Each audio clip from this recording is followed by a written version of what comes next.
And we're live. Hello and welcome to Dungeons and Drama Majors, the live stream D&D show where a bunch of us drama majors all get together and play Dungeons and Dragons in a steampunk-themed universe of our own creation, where we have a ton of fun, and we hope you guys watching at home have a bunch of fun as well.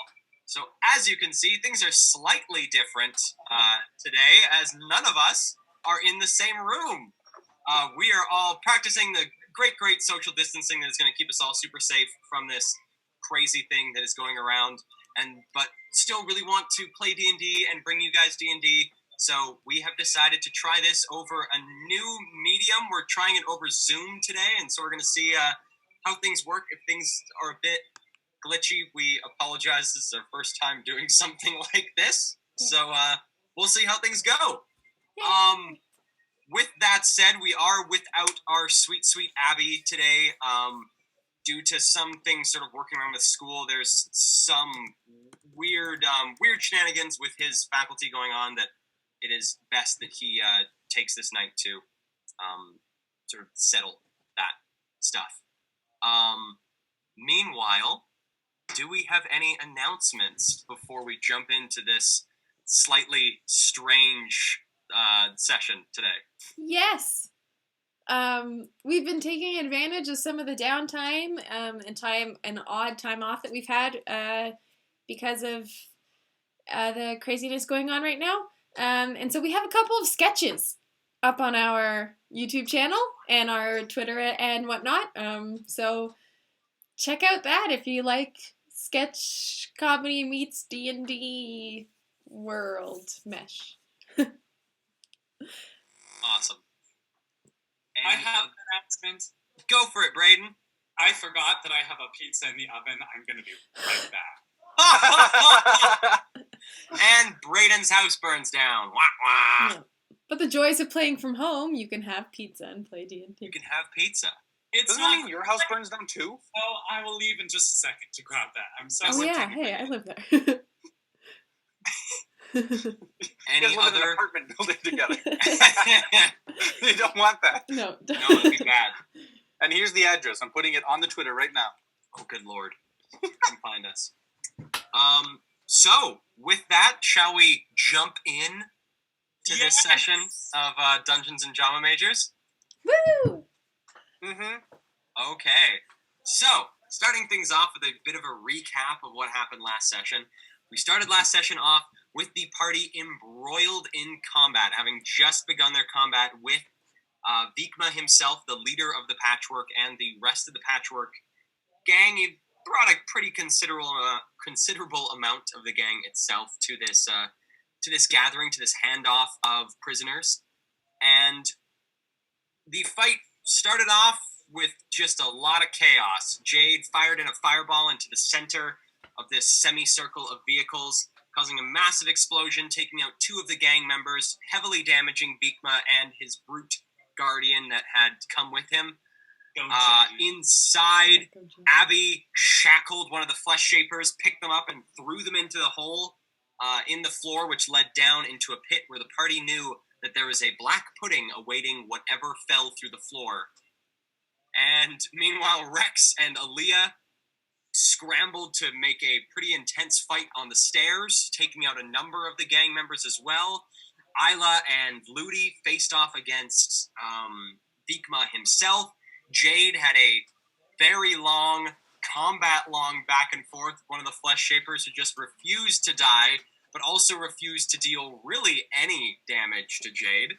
It's a very big back and forth with not a whole lot happening. From there, the party managed to first Abby set the living room on fire, causing the entire house to slowly begin to burn during the course of this fight. The fight then made its way down into the basement where this black pudding had been residing and was consuming the vast majority of the patchwork that were being thrown into this pit. And in the final climax of the fight, Aaliyah dipped her hands into the black pudding, picking it up and throwing it at Vikma, burning a hole through his chest and counteracting the natural regeneration that he had in himself from the amount of stitch he had sort of put into his body. With that, the party was able to defeat Vikma and defeated the brute upstairs, and have now sort of taken a few steps back from the house as flames slowly begin to consume the building itself. And that is where we are picking up on today's episode of Dungeons and Drama Majors. Yay. So, friends, we have everyone outside. You have just closed the large cellar doors leading down into the cellar to stop the oncoming Black Pudding from attacking you guys. And now, taking a couple steps back from this spot, you can see the flames that have begun to lick their way up to the roof of the building. And the house is giving off pretty decent glow. What would you like to do? Run?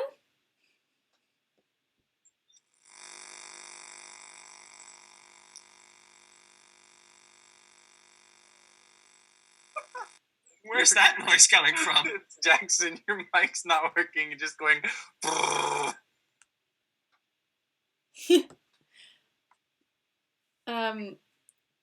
Yeah, no, I think we should run. There's a building on fire. It's getting pretty bad. I'm running. Is Vikman? Is he dead? He's dead. I didn't see it happen. I ran up to see if I could get Abby to come down and help us. And you did it?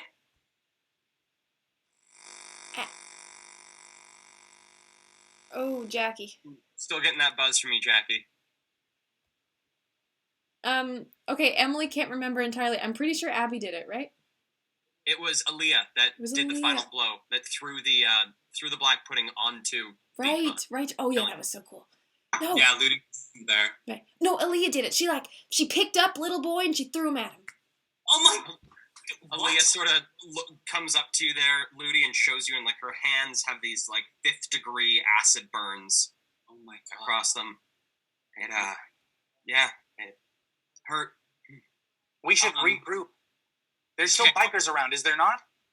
Oh yeah, I was just Give me gonna, a perception check there, Jade. Can I help him? I was just about to ask you if I to do a perception check to look around for them.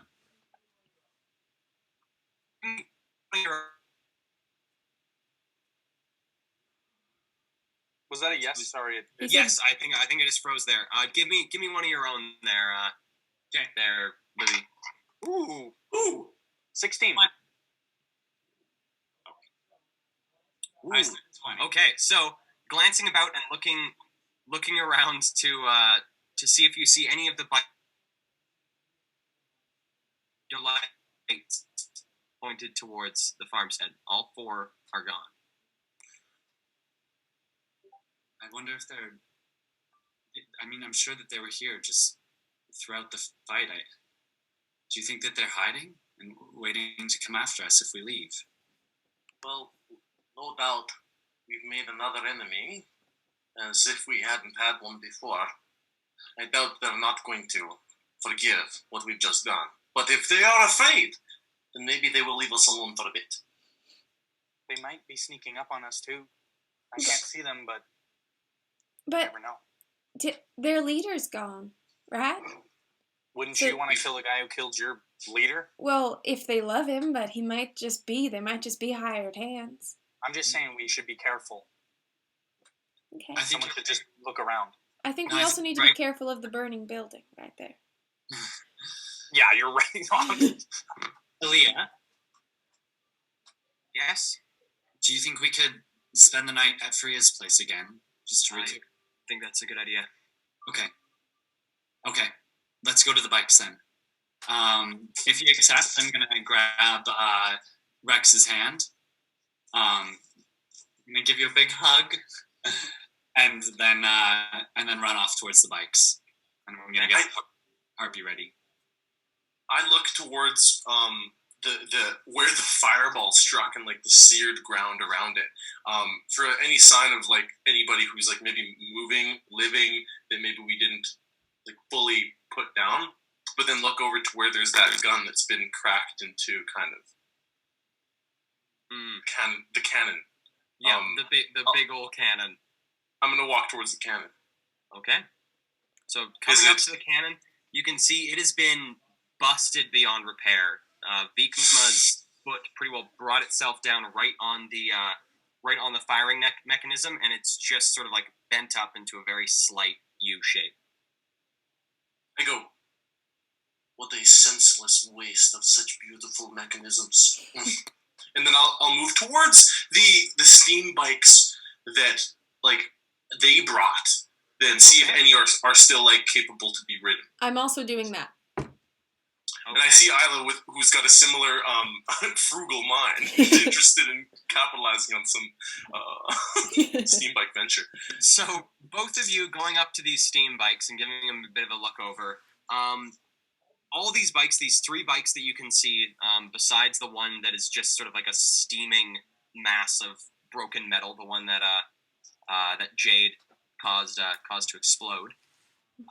They're pretty nice steam bikes. They've all seen a lot of wear, and it's very obvious from the amount of dirt and scratching and bit of rusting that's going across the steam bikes themselves.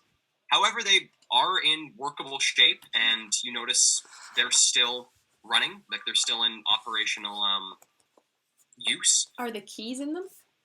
The keys are in them. The keys are in all 3 steam bikes.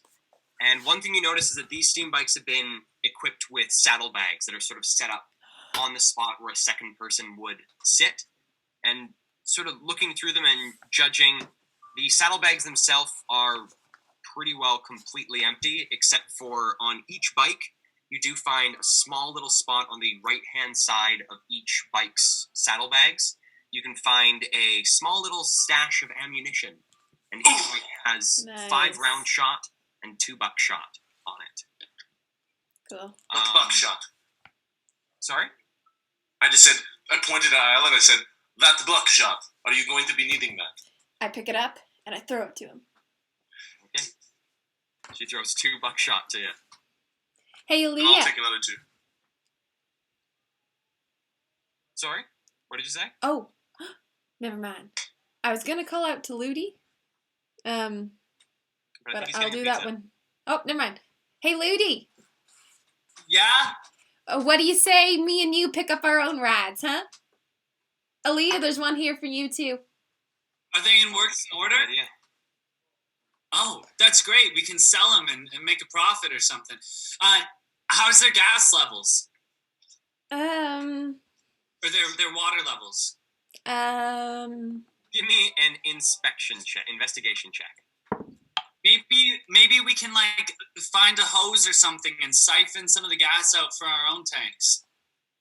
I The think we water? have water from. I think that we have more from Ben, Abby, right? Abby has a fuck ton of water. I think he bought 4 full tanks worth of water and has placed those on his bike. But like just for insurance, you know? Like I rolled a what if we're 14, by driving the way. fake? What did you roll there, Em? 14. 14. So going up to each bike and giving the water tanks a bit of a knock to try and figure out however much water is in them. Each tank seems the better part of about half full. Oh, great. No, there's lots in here. We're good. Okay. But we still need to grab our bikes too. Yeah, but they all have one. Okay. I'm gonna run back. And run back to where Isla is, where Isla and Rex are with the bikes. Are they all in working order, Isla? Right, Rex? Oh. There's 3 of them. They seem to all be working. There is the 4th one that's just a steaming Unless, of mess course, of metal. you want that one. No. We could put it on the There trailer. is also the Rover that they came in. So these sort of like off-road Jeep. Oh my god. I'm gonna like after I got the buckshot, I wanted to move over towards that, loading my Blundergoon as I go towards it. Okay. Give me an investigation check. Okay. Can I help him out, Kale? Sure. Do it with advantage there, Rex. It's pretty good. Even better. That's +1. Oh no, +4. 22, dude. Hey! Woo! Good roll. So going through the Rover is in still workable shape. Again, like the other bikes, it has seen a ton of use. It looks like something that has long been a part of the the Patchwork sort of convoy of vehicles that they use. It looks like it can quite comfortably seat 4 people, and has a small compartment on the back side of the rover itself that looks like it can probably hold about like 4, maybe 5 cubic feet of gear. Cubic gear. Feet. Is there any cubic gear back there? There is none. The back of it is empty. It's just sort of this like metal open-topped container off the back of the vehicle. As I look in the container, I look up at Ludi and I say, I bet you they were going to put our bodies here. One thing, actually, a couple things you notice going through the vehicle with that investigation check is as you're checking out the front of the vehicle and sort of looking through the steering wheel, your hand sort of grazes up against something rough underneath the steering wheel, and grabbing onto it and giving it a slight tug, you find a Dragoon that was hidden underneath the steering wheel. Whoa. In addition, as now your interest kind of peak, or a little bit more intensity, and you find as you're feeling around and handling the stick shift, you find that with a little shimmying, the top of the stick shift pops off, revealing a dagger. I pull it out. Okay. Hey, Kale, can I search around in the trunk and see if I can find any bullets for my Derringer? Looking around, the trunk of this of the rover is just that back compartment that Rex pointed out, but it is completely empty. Okay. However, the saddlebags for the bikes all had 5 round shot in them, and that's the bullets used for Derringers. So that's 15. Overlook it. Sorry? Did I see that, or did I overlook it? Unless you saw them rifling through the bags, I don't know if you saw that they got ammunition. I would have taken the 5 out of the bike I was looking at, but Ludi, there's bullets here for your little gun. My Little gun. Okay. Thanks, Isla. I'd like to go over to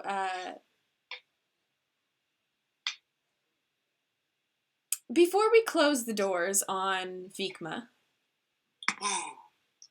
How bad was the state in there? So, as you've sort of done this stuff, gone through the bags and coming back to sort of check out the spot where you guys exited the cellar, the flames have now begun to almost fully take up the top part of the house. Do you pull open the... Nope. Scratch that. I'm not going anywhere near there. I'm just going to go to the bodies on the ground around the bikes and see if they have anything, any money or any cool daggers or anything on them. Okay. Going through these bodies, these are the 2 corpses of the super duper cooked gang members that Jade killed with the initial blast of the fireball. Going through their pockets, you find... Let's see here. You find 8 gold. Nice. And 14 silver. I have a However, non-urgent question. sorry, I have a non-urgent question when you're done this little thing. sounds good. Besides that, all of their belongings have been completely reduced to ash and burnt beyond use. All their weapons too. Their weapons too. They're the flintlock pistols that they carried on each of their sides look completely ruined. Okay. The question that I have is, Mhm. because we leveled up, is it like games when you level up, you instantly pop to full health? Or is it just like whatever you rolled or got with your extra? I would say for this, it's whatever you rolled or got extra. So I'm not at 42. You guys are not at full health. Still beaten and battered. I have a non-urgent and creative question for you, Mr. Okay. Dungeon Master. Go for it. I am packed of the gat, not packed of the blade. Mm-hmm. And there's a feature where you can get an extra attack if you have packed of the blade, and I'm sure gat is the same. And it's called Thirsting Blade. What would it be called if I got it as packed of the gat? Hungry gat. Hungry, hungry gatos! Hungry, hungry gatos! I'd You say shoot them in the face. yeah, like thirsting firearm, or like thirsting just sounds dirty anyway you put it. What about smoking barrels? Ooh. Sure, that sounds good. It's a little. Sheldon and I have been playing a lot of cowboy games, so just been thinking about So much cowboy smoking games. barrels. Okay, I'm gonna do Barrel. that. That's what I took. It was either that or mage armor, and I was like, you know what? I like murder more than I like surviving. Okay, there you go. Most of us do. I'm gonna see if I can start my bike, Cal. Okay, so heading back into the barn where your bike was, your guys' bikes were stored. The new bike that I'm gonna be taking from the. Oh, okay. Yep, giving the key a little twist, the bike starts easily. Oh, great! I'm gonna with a vroom vroom say, "You guys ready to get out of here?" Hopping on my bike. Just before we do that, can we go back in time a little bit here? Abby would like to also participate in some looting. Maybe he can look in the barn or the stables or on the brute. Did the brute died in the flames though, so that's no The brute good. died in the living room. Right. To me, with a pillow on fire. Yeah. So I don't know, maybe the barns or the stables to see if there's anything interesting in there. I would also actually like to loot the guy that I killed because I think I deserve something from him. Okay. For Abby, roll me an investigation check for Abby. I don't know if we have his character sheet ready, but I think his mod is a +1. Then it's a 5. Okay. So Sorry, this is Ben. going through like the barn and stables, looking for anything useful. Yeah. How about what if Isla said, okay, Abby, before you go, I was in the barn earlier and I found a pitchfork, so don't even bother looking in that spot right there. But if you look down in these weird boxes that I saw, can I give him advantage? Because I've rolled real bad if I help him. Sure, give him advantage. Yay! Oh my goodness. Oh, and Ben is going to send me his character sheet right now. Yay! Ben's watching. Hey, Ben. Okay. So if it is a +1 mod, then it's 13 now. Okay. Abby going through the barn, deciding not to go up to the loft where you found the pitchfork, sort of studying down lower, more on the ground floor of the barn itself. Abby starts going towards some of the stalls where this really thick, earthy, rotten aroma sort of emanates from, and pulling open one of these sort of stalls, comes face to face with the rotting corpse of one of these sort of weird, feral looking, almost like pig people, whose body has now just become a breeding ground for rats. There's just rats sort of making their way like through rib cages, out of eye sockets. Would Abby know what these creatures are? He might. Give me a survival check for Abby, which I would wait to see what his character sheet is, because... I rolled a 19 on the die, and I'm pretty sure he's got a good survival, so it's probably above 20. Okay. It is 20. So, looking at these creatures and sort of pulling back through his mind of time that he has spent outside the city, Abby recognizes this creature as a gnoll. Okay. A gnoll? A gnoll. Sorry, that was pretty loud. Okay, and I have his character sheet here now, so... Nice. But not leveled yet. Is that a gnoll? Oh yeah, his survival is a plus. Oh, Ben, your handwriting. Did you say no? That's so fun. Okay. So he sees a corpse? He sees a corpse and going through the rest of the barn doesn't find anything Aw, of man. use. Then he's gonna head to the stables. Okay. See if they're hiding While anything Abby in the hay. is heading to the stables, Jade, going the little distance beyond the barn to the crumpled corpse of the flesh shaper that you rocketed with your lightning blast. You find on them. You roll for that here. It's okay, buddy. Most who face me end up like you do. You find 13 silver and 17 gold. Striking gold. Nice. You find dagger that you used on you, curved and serrated dagger. I found a serrated as you're dagger? holding it, it feels. Yes, a serrated and curved dagger. It feels very well balanced, like it's a very well made dagger. And then the last thing you find on him, sort of going through his pockets, is you find his component pouch that he was using, sort of filled with miscellaneous little bits of things used for his spells. I'm gonna take it, and I'm just gonna do this with it. Like, I'm gonna open up the pouch part of it and just go out in front of me to see if anything crazy happens with all the Okay, magical dust in there. Give me a roll in percentile dice. 71. Okay.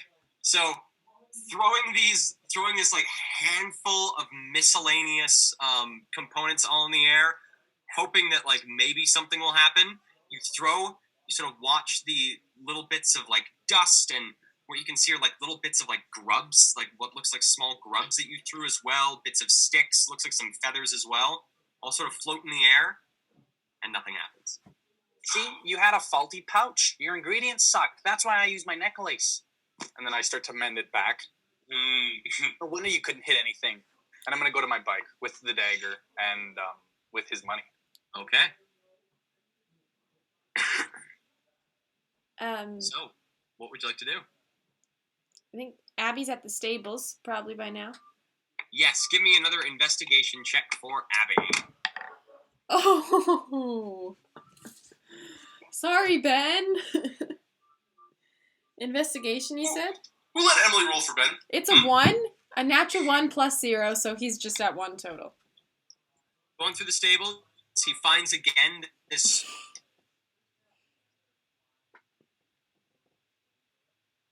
and rodents going through.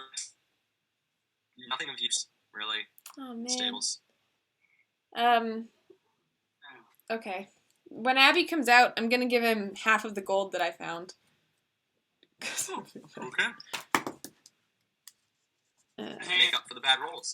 you making handouts to everyone, or? I only found 8 gold. And I feel bad because I'm rolling for Abby. What's wrong? I want to go up into the rover. I want to climb in the door. Okay. So To take that with us too? I would so much rather this thing than a back. the rover itself doesn't have any doors. There's no doors on either, like for passenger, driver, or for sort of back seats. It's all open. That's And so climbing into the front seat. What do you do? Are there keys? There are keys in the ignition. In the ignition. I turn them. Okay, and you sort of feel the rover come to life underneath you.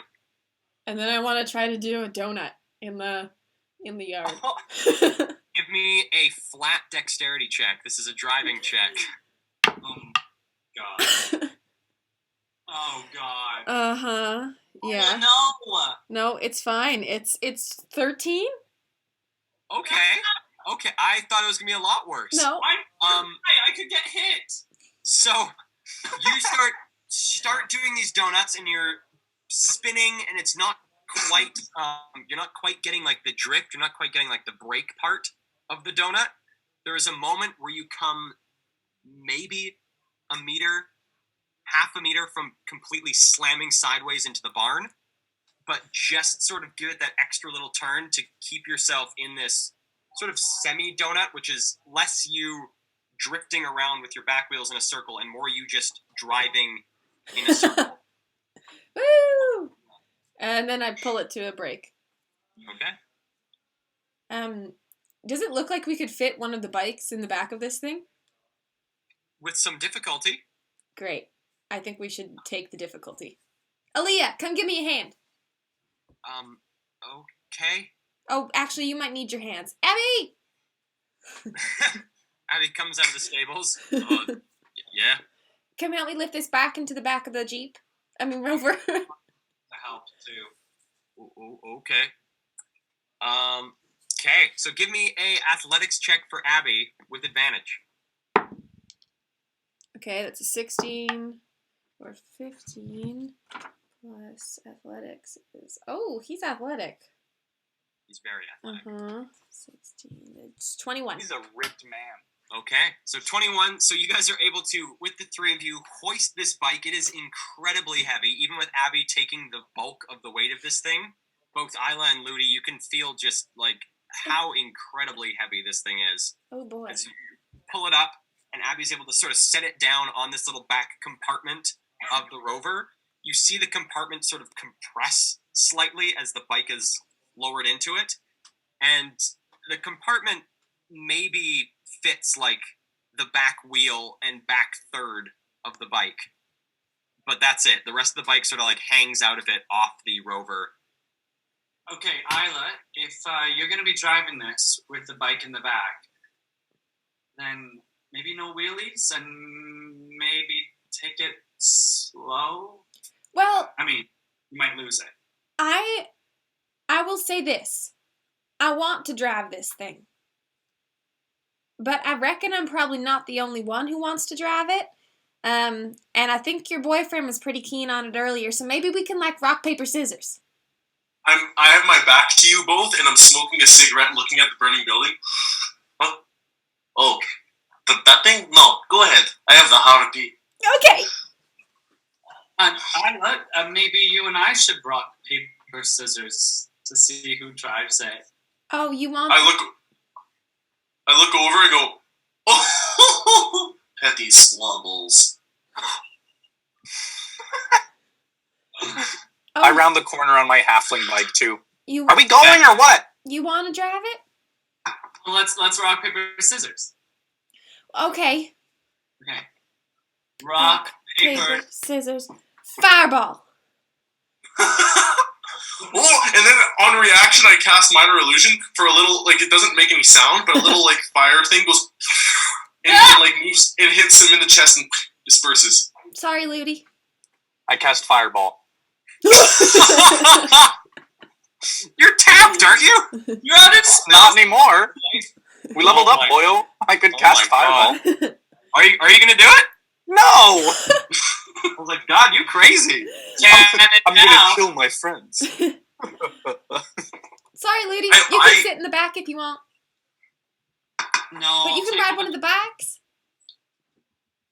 Yeah, I'll ride one of the bikes. Okay. So the way I see it here, I'm going to take the harpy, Abby's going to take his bike, Jade, you're going to take your bike, Ludi, you're going to take one of the bikes you're stealing, well, repurposing, Isla, you're going to take the Rover, Which has a and, bike. Elia, would you mind maybe taking one of their bikes if you're confident with your riding skills? I would love to. That's what I like to hear. Ludi, do you think you could maybe steer two at the same time by stretching your feet across them? So that way we can get them all back? We're taking them all back. I've got one in the back of the Rover. Oh, you gotta step ahead. Then I'll move towards the barn and I'll go get the harpy and bring it out. But along the way, I will go into the house, adopt little boy, take all of the loot that I've found.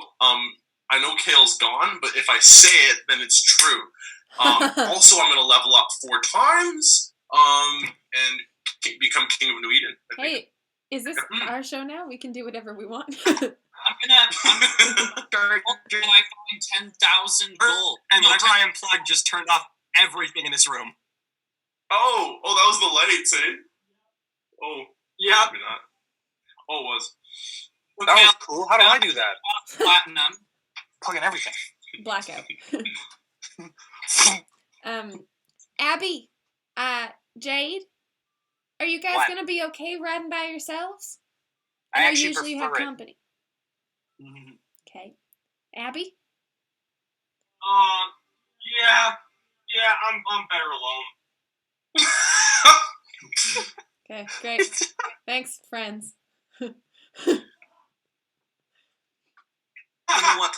as I think Abby and I go to get our bikes together as we're pulling them out. See, Abby, you did some very, very excellent work back there. I noticed actually a few times you threw people into the hole so that little boy could acidify them as they fell into it face first. That is devious. I did not know that you were so filled with rage and evil. You know what I'm saying? Yeah, and Rex, Oh, yes. I killed the brute with a flaming pillow. Now I knew you were a flamer, but good work, Ludi. Now that's what I'm talking about. I come a little closer to your bike and say, You know what, Ludi? After all of this battling and defeating a rival drug lord, I actually feel a little more powerful. I feel like I can do more. And I don't know if it's just me climbing. I think that somebody named Billy is watching over me. Oh, sorry, I thought that you were going to tell me that you were feeling a little bit, worked up down there. But no, that's cool. So, yeah, that's great. Oh, It's a different impression. Fights really get me going. I don't know what I'm saying. Ludi, Cool. you always say that you don't like fighting. Yeah, I think it's like the frustration and the Oh. energy, and also the fear that you're gonna die every time. That just kind of makes me. Anyways, I'll see you at Fria's, and I'm gonna pull ahead. Okay. and then I say under my breath so Ludi can't hear. See you at Freya's. And then I'm going to slowly putter with my harpy behind him. Abby gets on his bike and comes back up to Rex and goes, it's not, evil, it's just smart. And I say, the smartest people always are. Look at the leaders in New Eden. And I kind of ride up beside Abby. You threw them at that monster? Yeah. Good work. And then I'm gonna And I'm gonna turn the keys of my truck again, and I'm gonna do a wheelie, not a wheelie, but a donut, not a wheelie, a donut, and then I'm gonna fire out of that driveway. Give me a dexterity roll. You're just tempting fate. No! That's exactly the face I was expecting. I'm happy. Natural one. Natural one. So what's it in total? Because I know you have a big mod. 5. Okay. So Some big mod. as the rest of your party has hopped on various steam bikes and pulled away from this farmstead, do you guys still have the bike in the back? Yeah. Okay. So you trying to do a donut to turn yourself around, slam the rear end of the rover into the barn. Oh, God. Sort of glancing over your shoulder, you see the bike go flying through the barn wall, and you quickly pick up speed as you see this whole half of the barn just starts collapsing in on itself. And as you drive away, you turn around and watch the domino effect of this end of the barn start collapsing, and then that weaken the other half, and the whole barn just... Okay. Just Did I tell you? You don't- I told you were gonna lose the fucking You bike. don't see it. If You you pulled really- out first. You pulled out first. I'm the last one out. Yeah, you did go first. You don't see any of this, Back Moody. to chide her. I came back to chide her. You don't know it happened. I'll admit it later. All right. So you guys all pull away and start heading on your way to Fria's? Yeah, Okay. very disgruntled, might I add. Oh, So- God. You guys begin the very long journey, especially after an already long day, to Fria's. And over the next... Is there anything you guys would like to do over the next about like 3.5 hours of this bike That's ride? what time it is. At this point, it's about 11 p.m. Okay. Oh yeah, because the battle started at like 8 o'clock, hey, or after. Battle started at about 10. Okay. Yeah, I would actually. As we travel along, just this like back road, pulling away from the burning building, I'm gonna like kind of like wait up so I can like tell everybody what I'm doing, just so I don't fear them. But as they come close, I go, "Do not be wary of gunshots. I am simply target practicing, just to let you know." And I tell everybody that. And then as I ride with the flintlock pistol that I conjured after everything was done when Little Boy was like coming out, I'm just gonna like practice shooting at sand dunes, or maybe even if there's like a more particular target, I'll go for it. Maybe like a bird. But as I shoot with the conjured pistol, I shoot and then spin it around in my hand, and it loads a shot again, so I can shoot again. And I'm just gonna like keep doing that, and then I'll have to like actually reload it. And then wait again, and then it's like boom, boom, boom. Yeah, the double and I'm shot. I'm just gonna practice that kind of until we get to like the main road, and then I'm gonna stop shooting. Okay. So as Rex sort of pulls you guys to a stop, and you take a couple moments to sort of glance back at where you came from, you guys are the better part of, I'd say, like a mile, 2 miles out of the farmstead, and even from this distance, you can still see the beacon that the farmhouse has made in the completely darkened wastes. It's just this one ball of light amidst all the darkness. And turning away, Rex begins his target practice, targeting small shrubs and bits of fence along the side of the road, as well as the occasional tree whenever one comes within sight and within range. And you guys drive on. Anything else you guys would like to do during this drive? Okay. No. So, 3.5 hours slowly trickles by as you drive through the night, coming to the main road and watching a long convoy of a steam barge followed by 3 of these rovers that you guys are currently, that Isla is currently riding in. Sort of watch this convoy head its way down towards Black Dock and hopping onto the main road and sort of keeping your distance a little bit behind them, then veer off down towards the cove that Freya calls home. And at about now this point, it's about 2:30, almost 3 in the morning, you guys finally pull up to the small seaside shack that is Freya's home, and sort of hear the grinding of the steam bike and rover's wheels across the rocky beach, and sort of pull yourselves up nearby the house, and engines all sort of begin to putter off. Aaliyah hops off her bike and turns towards you as she strides towards the house. Just gonna make sure Freya's still awake. Yeah, sounds good. And she heads off to the house. I hop out of the rover. I- Oh, that I was look a back. ride. I look back and say, "Now that is a good find, Isla." While Aaliyah heads into the house, I'm just gonna go around the corner of the house and see if I can. It's downhill to the shore, right? It's pretty well from where she is. She's maybe the better part of about like 20 feet from the shore, and it's just like a slight little incline down this rocky beach, but it's not like a big hill down to the beach. Okay, I'm just gonna peer around and see if I can see the white lady. Okay, give me a perception check with disadvantage because it is the middle of the night. 10. Nat 20. Oh, 10.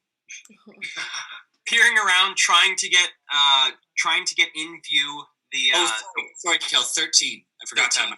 that. Looking around, trying to catch into view this otherworldly woman who had gifted both you and Isla a bit of her blessing. You don't see her. I put my hand on my chest and I say, "Thank you." Can I sense if I'm still blessed? Sort of taking a moment to try and see if you can feel the coldness in you. you do still feel it. That's all. Okay. I, with my hand on the hood of the rover, looking at Isla acceptingly, I then say, Isla? Yeah. Do you think that this thing could be like a staple of our crew? Do you think it could be what carts us around? Maybe somebody sitting in the trunk because there are only 4 seats? Yeah. In fact, I was thinking about it the whole way here, and I'm really hoping Freya has paint because I'm gonna deck this thing out on the outside. Oh, maybe a nice red hue, huh? Maybe.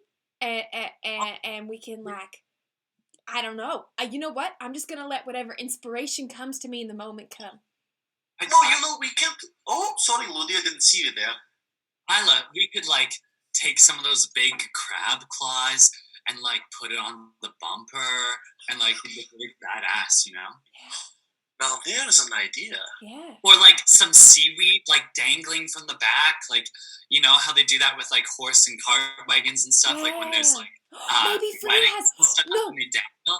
we can get seashells and tie them onto the seaweed so that, like, it jingles off the road as we drive down it. Yeah, and it'll be like Now, children, these are all great ideas. when we're famous for saving the world, it'll be okay. But a rover is only as beautiful as the engine that keeps it running. Mm-hmm. And now I'm going to try to crack the what I'm going to basically use my common sense, what I know about the Harpy from all the magazines I've read when I was a kid, to just assess to see whether it's in good condition or not. Kale. His face froze like that.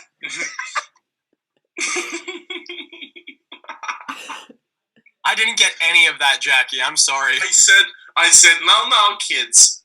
A rover is only as beautiful as the engine that keeps it running. And then I'm going to like try to assess to see how good a condition it is using the common sense I have about the magazines I read about harpies growing up. Okay, give me an intelligence check. Okay. Nice. That's a 16. Okay, going over the rover itself, sort of giving it a general assessment. Looks like it's in good shape. It looks like, although the patchwork used it quite a lot, they kept it in running order. They took good care of it. And there's nothing that looks like... Okay, and do I also know what could be improved or looks like it might need to be repaired soon? The only thing that you notice that might need repairing is the wheels. The wheels have begun to sort of cracks are beginning to wear down to nothing, but look like you've still got quite a number of miles that you could still ride on this thing without even feeling any of the mal-effects of that. Okay, I slap the rear of it like this. And I say, this baby will keep us going for some time, but I don't know if you can see. Come here, Isla, Ludi, come close. And I want to get like so that we're like cheekbone to cheekbone, all looking at the tires, and I say, see this? Yeah. This wear will eventually make the tires pop, and I like do that right in Isla's face. Oh. Okay. Mm-hmm. So we have to be should aware. I get tape or something to fix it? Well, it doesn't need fixing yet, but it may in the future. Jade can fix it. Oh, Yeah, he can mend it. I roll up. Jade, do you think you can mend this tire here? Mend a tire? I can try. I'll walk up and I'll try. Okay. It's so that it doesn't go, and then right in Jade's face, I go pop. Oh, Yeah. okay, Like I'm gone. I'm done. No. I've ridden my bike for 3 hours. I'm going to bed. I'm not here for your pranks. And I walk away Okay. without trying. So after Jade has walked away, you see emerge from the house. You see Aaliyah emerge, and beside her, the slightly hunched shape of Freya, who gives you all a bit of a wave Hi, as she Freya. comes out, Hey, Freya. and then she disappears back into the Oh, wait, house, no, and Freya. Aaliyah still standing there. Well, I think it might be best if we call it a night. A bit of an eventful one. I move in past her, and I'm trying to follow after Freya wherever she. When Okay, so she sort of pushed past her, pushing through the sort of draping doorway of this building. Hi, Freya. I know it's late and everything. Thank you for letting us stay here again. We really like it. So, on our job, I got a new rover. Oh. Well, it's not new. I stole it. So I kind of want to make it my own, you know? I didn't steal it. I just took it because it was there left and nobody else was using it anymore. Well, you're repurposing it. I'm resourceful. Yeah. And I really want to make it my own, you know? Like have our own flair to it. So I'm wondering, do you have any paint? Paint? Yeah. You're a crafty lady. I can see it. You must paint these pots you make, the pottery around here everywhere. And glancing around, you do see that the pottery that she has created do have like small bits of pigmentation, and she,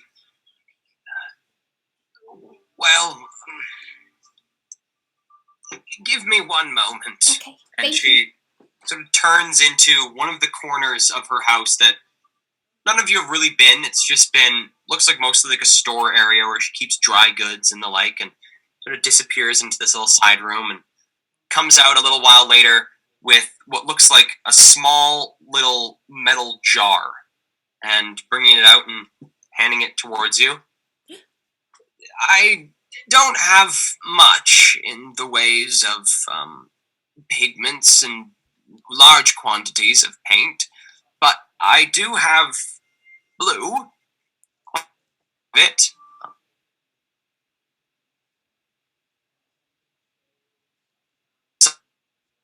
Oh, you're gone.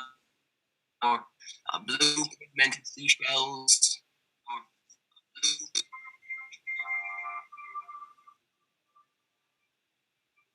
blue. Did you catch any of that? No. Could you speak up a little, Freya? Well, the internet is not helping me. As I was saying, this blue color, it's the one that I have the most of. I make it out of bits of fish scales and some remnants of shells that have a more blue pigmentation. It's, unfortunately, this is all I have. Oh. I don't have much in terms of pigments. This is a beautiful blue. And but do you have any red? Or do you know how I could make a red? I snicker from the corner of the room knowingly.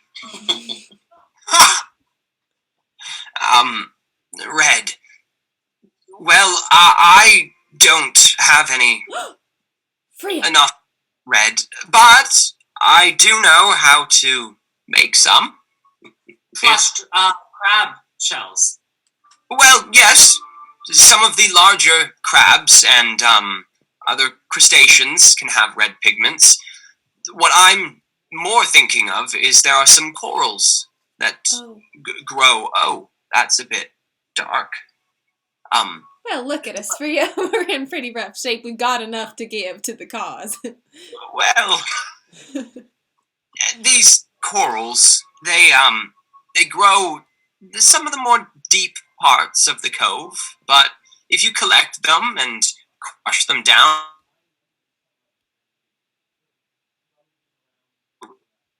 rummages around in the storage closet and pulls out this, like, painted metal pail and pops it down, and looking into it, it's just like this, like, gray grease. Mix it with this, you can make pigment. Okay. And that'll be red. Yes. And how many corals do you think I would need to paint most of the rover? It's a pretty it's a decent size rover. And she sort of waddles out of the room and comes out to the front door and just stands there, just like stands in the entryway of the door for the better part of a minute, just sort of staring towards the car. Freya, do you want me to take you to touch it? No, I'm fine. I speak in Rex's head. Rex, the blind lady The blind lady is currently using her vision to evaluate the rover. I can't talk back. And I go, and I walk up to her and say, so what do you see? Well, honestly, nothing. Oh. But I've learned how to, I guess, reach from beyond my physical limitations. Okay. Judging by the, I guess, in my terms, the reflection of your object, it's quite large. Uh-huh. Quite large. But don't worry, I don't have to paint the tires. The what? The tires? Tires? The round thing it rolls on. Together.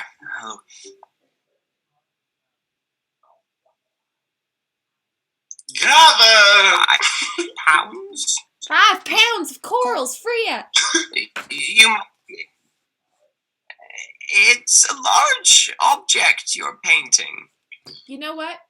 You're right. I'm sorry for the exclamation. I will take my leave.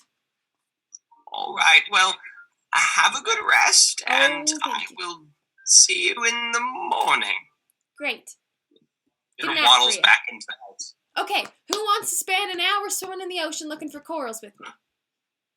How about tomorrow, Isla? Oh, no.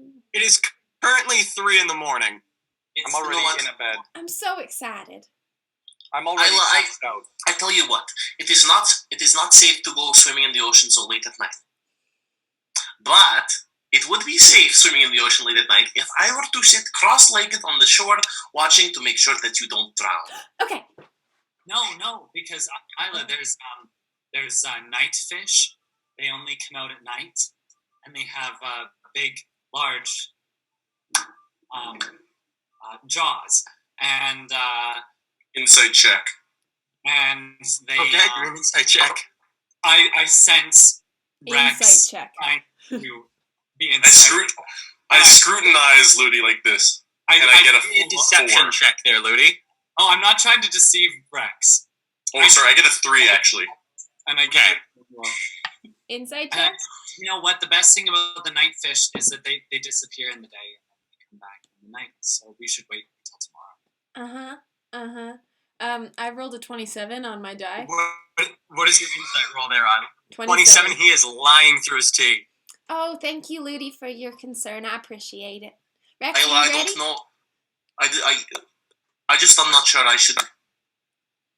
Nightfish, did they have. He said largest chompers. The gnatfish aren't going to come up on the shore where you're sitting, though, right? Okay, I will sit on the shore and you go swimming. Abby, do you want to come swimming? Just for a little while. You know what? It'll feel really good on your muscles and your burns and stuff to let them, like, tenderize in the ocean, in the water. Oh, I could go for the same thing. Okay. I'm gonna Go. walk up to Rex and taking both of his hands in mine, looking right up into his eyes, I'm gonna say, Rex, Mm-hmm, sweetie.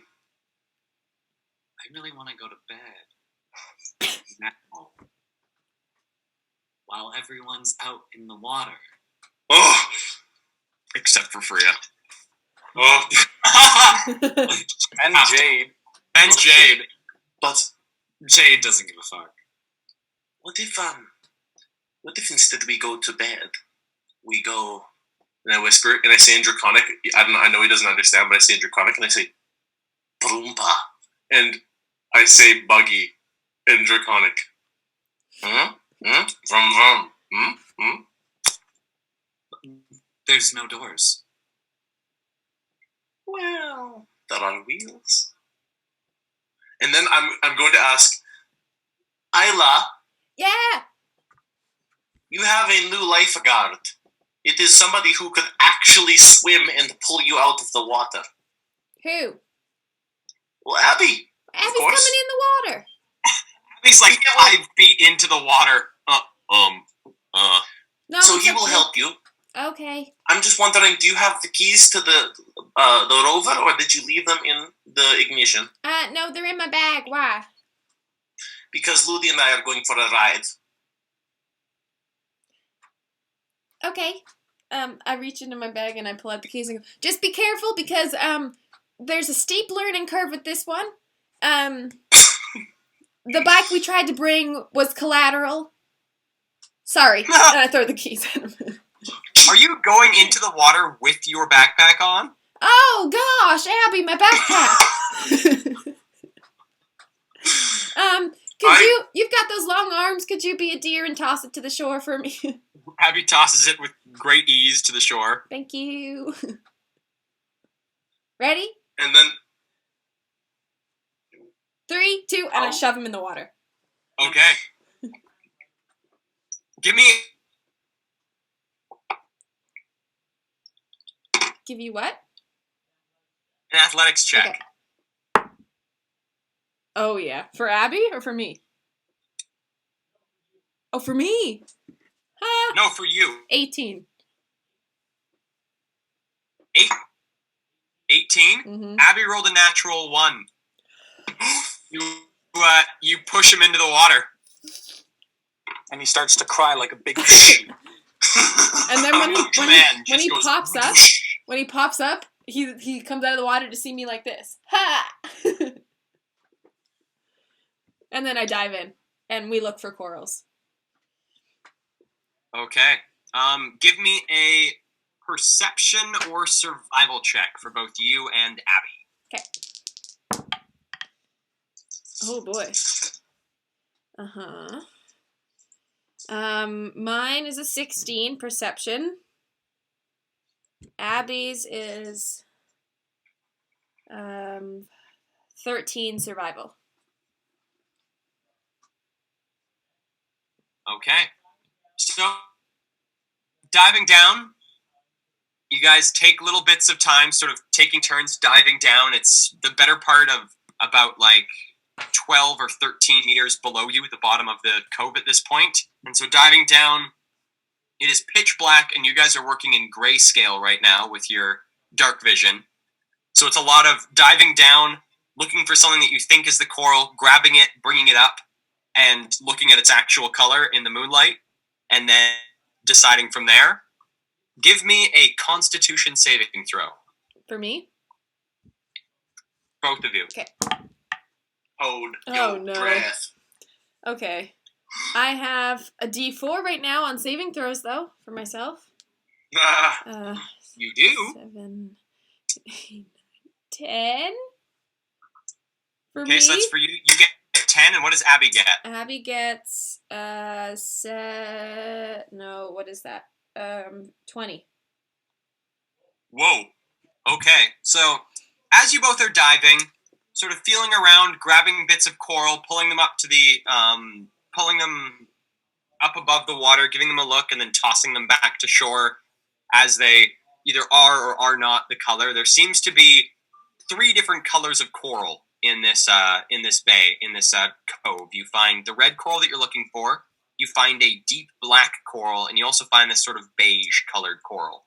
So after a while, you begin to be able to, through the grayscale, remove the beige coral from your radar, and it's mostly either pulling it up, is it black, is it red? But during your escapades down into the water, both of you at different moments reach down and grab coral that is covered in these long spines. And Abby, grabbing onto his, is able to resist the venom that courses into his body, but Isla takes 6 points of poison damage. Oh, God. This Am I coral. poisoned? You are not poisoned, Okay. but you take 6 points of poison damage. Ow! Oh, my. As you come up, you look at your hand, and your hand is covered in these small red prick holes. Art is pain, Abby. Art is pain. I would like to say we actually do collect a couple of the black and beige ones too, And the beige ones as well? Okay. and just keep so I'd say throwing them to shore. everything just gets thrown onto shore. Yeah. So over the course of about the next hour and a half, you guys collect a suitable amount of the red, and then slightly less black and slightly less beige. And I won't spend any more time than that. So after the hour and a half is done, we come to shore, and I'll just gather them up, and we'll put them on Freya's porch, Okay. and then go to bed. Okay. So while the two of you are doing this, Aaliyah has been just sort of sitting on the porch, just watching the goings on, and you guys come in and head into the room, and Aaliyah stands up and follows you into the house.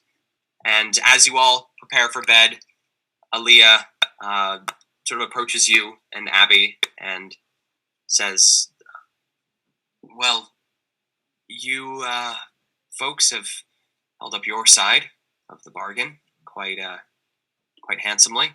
Yeah. It's only fair that I hold up mine." Al, I think Rex and I, I'm not sure if in that time when they were shopping, we went for a little drive. Yes, you guys would not be back by this point. Oh, okay. Because in Absolutely not. order to leave the cove, it takes about 25 minutes, half an hour to leave the cove with the winding route. And then another 2.5, and then 25 minutes back. There you go. 2.5, Rex. That's a lot for you. I think. That's undershooting it. You're right. Meanwhile, in the house, So did I. it's only right that I hold up my side of the bargain as well. If it works for you, and points to you and Abby, I can bring you to Essen in the morning. Yeah, I think that would be perfect. Ludi will be happy to hear it. Thank you. And I also guess you're welcome. Well, we did, we toppled the patchwork. They, knowing how that gang was built, I don't think they'll be regenerating from this one. You know what's funny? A week ago, I didn't even know what the patchwork was, and yet somehow in the last 5 days, we have managed to do almost nothing but topple the patchwork day after day. Well, it has been quite the journey these last couple days. Well, get some rest, and I'll see you in the morning. Hey, Aaliyah? Yeah? You're not gonna, sneak away in the middle of the night, are you? No. Okay. Have a good sleep. Hey, Aaliyah! Yes? Do you sleep? What? Well, you're of elvish nature, right? I didn't think elves slept, really. Well, we meditate. Right. We sort of go into You, that. you kind of look like you sleep. And I kind of wondered if you just have not been able to sleep the last few days and if you were maybe just pretending. Or if you just meditate like you're sleeping.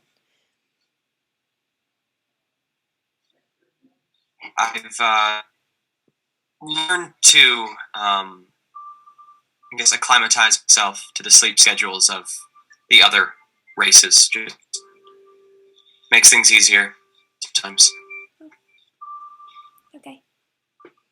Well, then have a good rest. You as well. Thank you.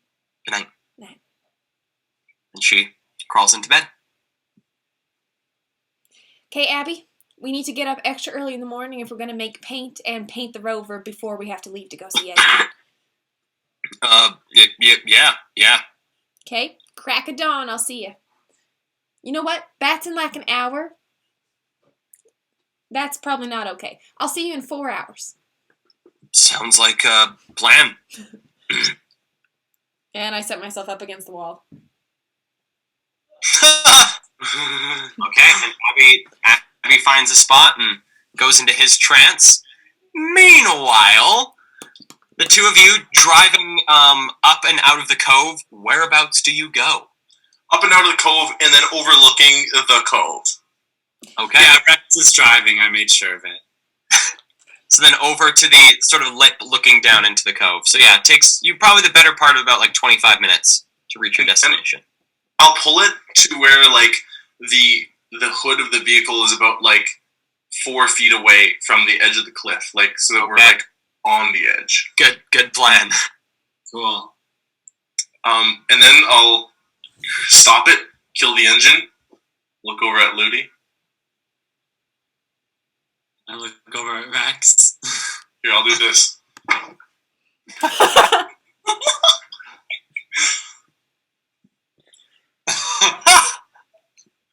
You know, Ludi, I've wanted to have a life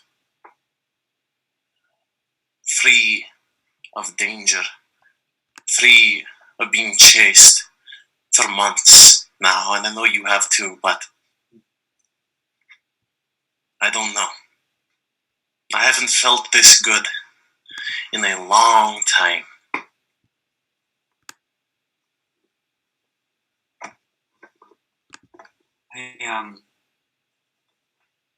It's certainly exciting, and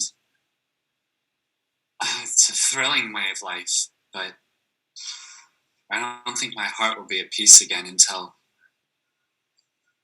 we know if my mom's okay. Absolutely. At the root of it, that's what this is about. This whole Ezen Vlag manhunt. Hopefully, Ilya will hold her side of the bargain. Yeah, hopefully. We'll talk to you about it in the morning, hey? Yeah. I'll lean in and give him a kiss. And I take it with pride. I think it tumbles forward from there. Okay. There's gonna be a moment where I lean back and reciprocate and give him a kiss, and then I whisper into his ear something that not even the viewers or any of the players hear, or you, the dungeon master, hear. And then I'm gonna cast minor illusion for that same sound to be on his other ear, so it's like in both of his ears at the same time. Sensual. And the nature of it is like it's a deep promise of commitment. And just so you know how you know what I'm saying to you, Drayden. Okay. Yeah. And then I lean over and kiss him some more, but the stick shift gets in the way. So then I unscrew it like I did to find the knife. And then with that out of the way, it gets steamier, and I think we'll save that for the post show. Oh yeah. Drama Majors after hours. Let's I don't know exactly what you think, but let's say like maybe half an hour later. 45. Okay, well if it's half an hour, you're gonna have to stop Rex. Oh my god. What? I don't understand. Oh my god, then I'm out of here. Shane's gone. Okay, Rex is done. You are too? Let's just fast forward. So fast forward, the night progresses. There is some great consummation of love between Rex and Ludi. Isla? Can I do something just before they come back? Oh, we're Yes. So I'd like I'm gonna go to meditate and then remember and come back out of meditation. And I'm gonna write a little note on one of my pieces of paper. I'm just gonna write and say resting, got supplies for paint. Aaliyah will take us to Ezen in morning. Hope you're having fun. And then I draw a little winky face. Nice. And a little heart. And then I just put it wherever I think they would see it when they come in. Okay. So you can either like sort of hang it amidst the beads and stuff that are in the front doorway, or you could like put it just on the inside of the front doorway. You could like try and stick it to the doorway on like the coming inside.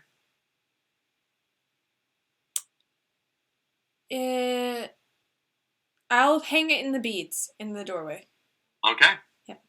Now there's this sort of like sheaf of paper that as you look at it, it's pretty obvious. It's quite hard to miss. And then I'll go back to meditating. Okay. After your consummation of love, is there anything particular you'd like to do besides coming back to Freya's home, or? Yes, and I just want to point out that you said it, not us, Kel. So, You say it. I kind of roll over and I look up at the stars. Is it a clear night? Relatively. This close to New Eden, the skies are pretty well perpetually filled with clouds from the large steam generators that produce all the electricity for the city. But sort of looking over the sea, it's relatively clear over the sea. You know, it's Also, do the seats recline? The seats do not recline at all. Besides the somewhat comfortable leather padding to them, they are rigid as hell. Right. Hey, gonna wake up with some lower back pain. I know it's not much, but I think this is the most clear night. One of the most clear nights I've ever seen. You don't get the stars like this in New Eden. Not at all. Rex, Yes, my love. we haven't talked very much about what we'll do when we find Ezen, and once Britt puts us in contact with my mom. Okay, pause quickly, Kale. I cannot remember for the life of me if I told Rex. I guess anyone can answer. If I told Rex about my conversation with the white lady that Isla and I had. I don't think you did. I don't know. Okay, let's assume I didn't. No, you didn't. There's no way. Yeah. No. So, Rex, anyways, I just want to share what I've been thinking. When you and Jade were at Black Dock, preparing for to deliver the letter to Vikma, I spoke with the white lady. Isla came with me, and I actually had to burn my mother's ring as an offering. I almost completely forgot I had it, but in order to speak to me, and you know the one, hey? It's got like that beautiful blue gem in the center of it. The only one you kept, aside from the ones that we sold for rent money. Yeah, it's the. I mean, aside from what's in your closet back home, it was the last thing I had left from that time. But I was speaking to the white lady, and she didn't say much, but I asked her about my master Iroh, if he had been,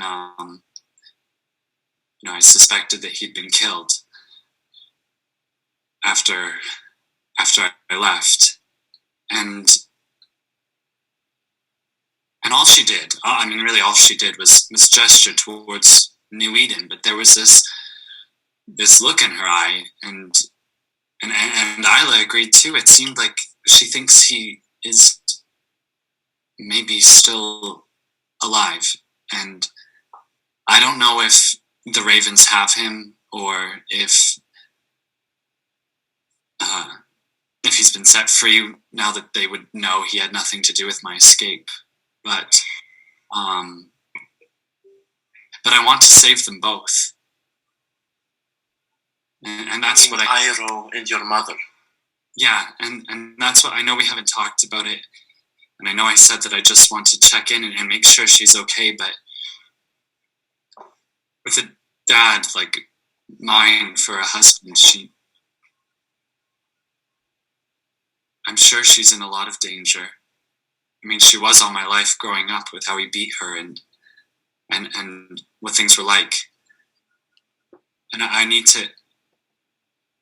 I don't know, after experiencing these last few months being like free to some extent with you, I realized that I have to at least try to give her that same gift.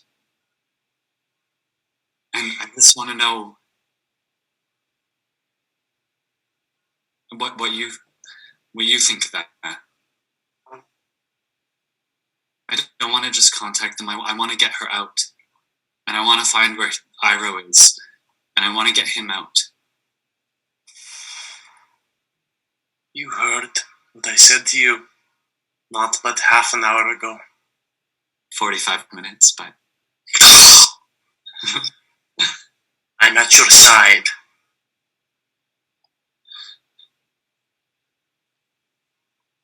But I would understand.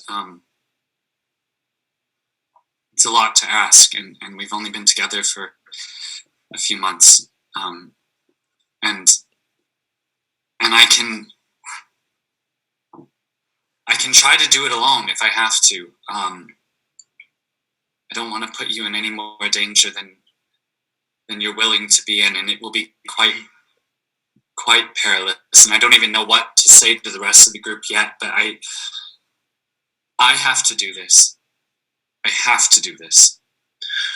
But if you can't, if you don't want to, if it's too much of a risk, I'll understand, and maybe our paths diverge for a little while. Ludi, if you have to do this, and it means that we, and then I gesture down into the cove, aren't able to help you, if it means that you have to do it on your own to save your brother. Sorry. All I'm saying is that if that's what it has to come to, I support your decision. I'll miss you so much, which is why I want to help you. I've lost my mother and my father. As far as I know, they're long gone, and I'm sure they'd want me to find a family of my own to begin to sow the seeds of, because they gave me a life that I'm very proud to have lived. But their lives having ended, as you told me, the information that Master Iroh provided you, and you give to me, the least I can do in exchange for that information is help him. And of course you, the one I love. I am at your side. I love you, Rex. I love you, Irene. Now, tell me, you said that if it's too perilous, if it's too dangerous, if it's too much of a risk, what in these past weeks has proven too dangerous, too much of a risk?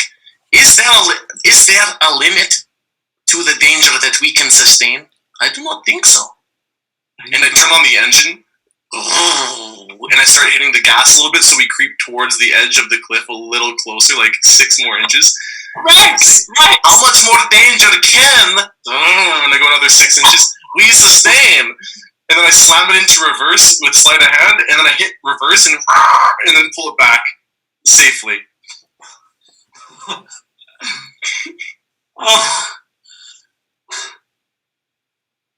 I think our life is going to be full of danger.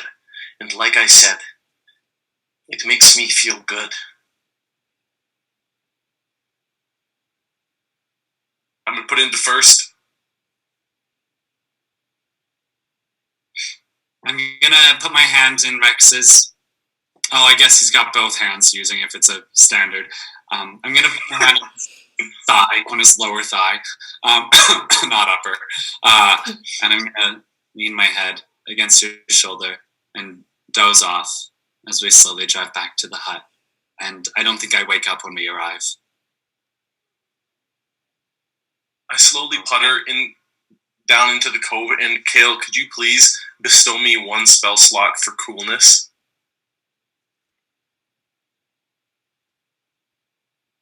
Just 1. I'd say with leveling up, you could say you have 1 spell slot. I feel a resurgence after that lovely moment of intimacy with Ludi, and with my first 4th level spell slot of level 7, I cast Dimension Door uttering in Draconic the exact location within 300 feet I want me and Ludi to arrive. And with his head on my shoulder and his hand on my thigh, I say, "The sleeping bags on the floor of Freya's Cove." And then we both completely silently disappear and reappear on top of the sleeping bags. He's sitting, I'm sitting too.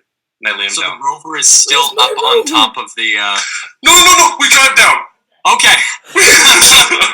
Oh, so you guys just left the rover? No. We drive down, and then once I kill the engine, I say, "The sleeping bags on the floor of Freya's Cove." Cool. And then laying So Ludi down, Dimension hopefully. Dooring- Oh, go on.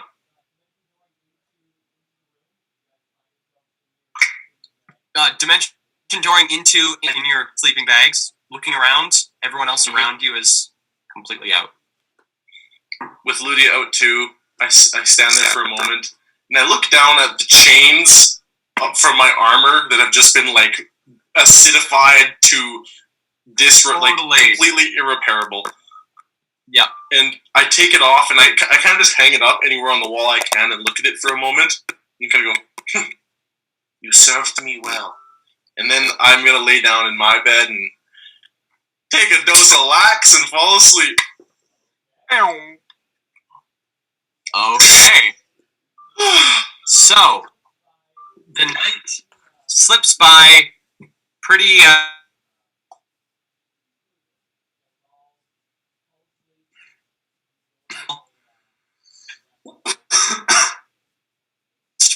Night. One. Frozen again. I think I might be frozen. Yeah, you're kind of jittery there. The Yeah. night descends is what we heard. Isla, Mm-hmm. during your sleep, often, tonight you dream.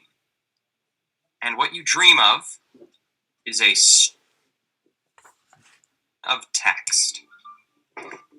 What you see while you sleep that night is Unit 4756-5271. A collection team has been dispatched. Do not resist. Help is coming. What? Get out of here! Oh, way! Okay, hold on. Unit 456271, is that what you said? Yeah.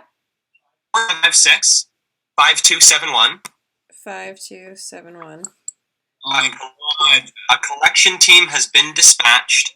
Do not resist. Help is coming. Holy shit! Does it wake me up? It doesn't. It's in your rest. Okay. Can't wake up. Inside. Wake up. Save me! Oh no. Oh, months later, Oh my god! at this point, it's approximately, because you guys got there at about 3:30. Isla and Abby had their hour-and-a-half dive.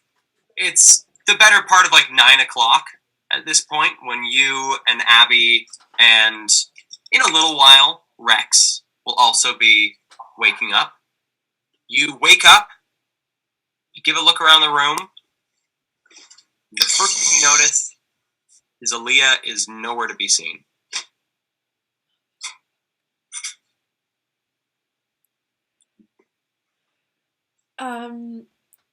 I don't even wait for Abby. I get up and I walk outside to see if she's outside.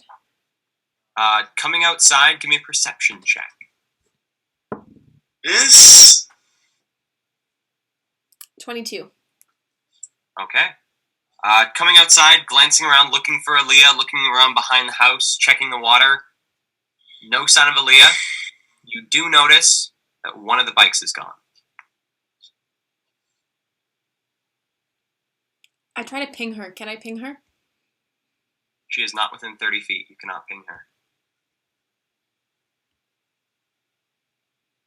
I look around for any kind of notes or anything.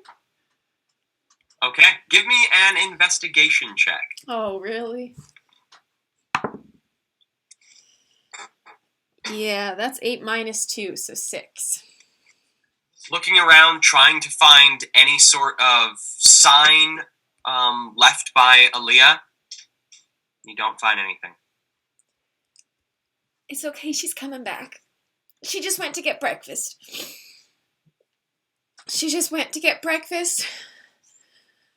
Oh my god, Ludy's gonna kill me.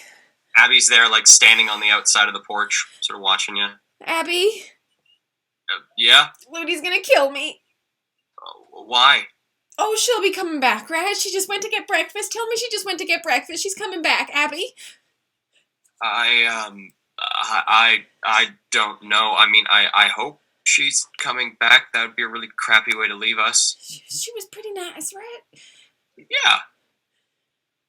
Okay. Oh my god. Oh, Ludy's gonna kill me. Abby, Yeah? do you know any, like, engineers? Sorry, you mean like people who can fix, like, the rover, or No, like a little more advanced than that. like? Oh shit! You're talking about you. Yeah, Abby, I'm talking about me.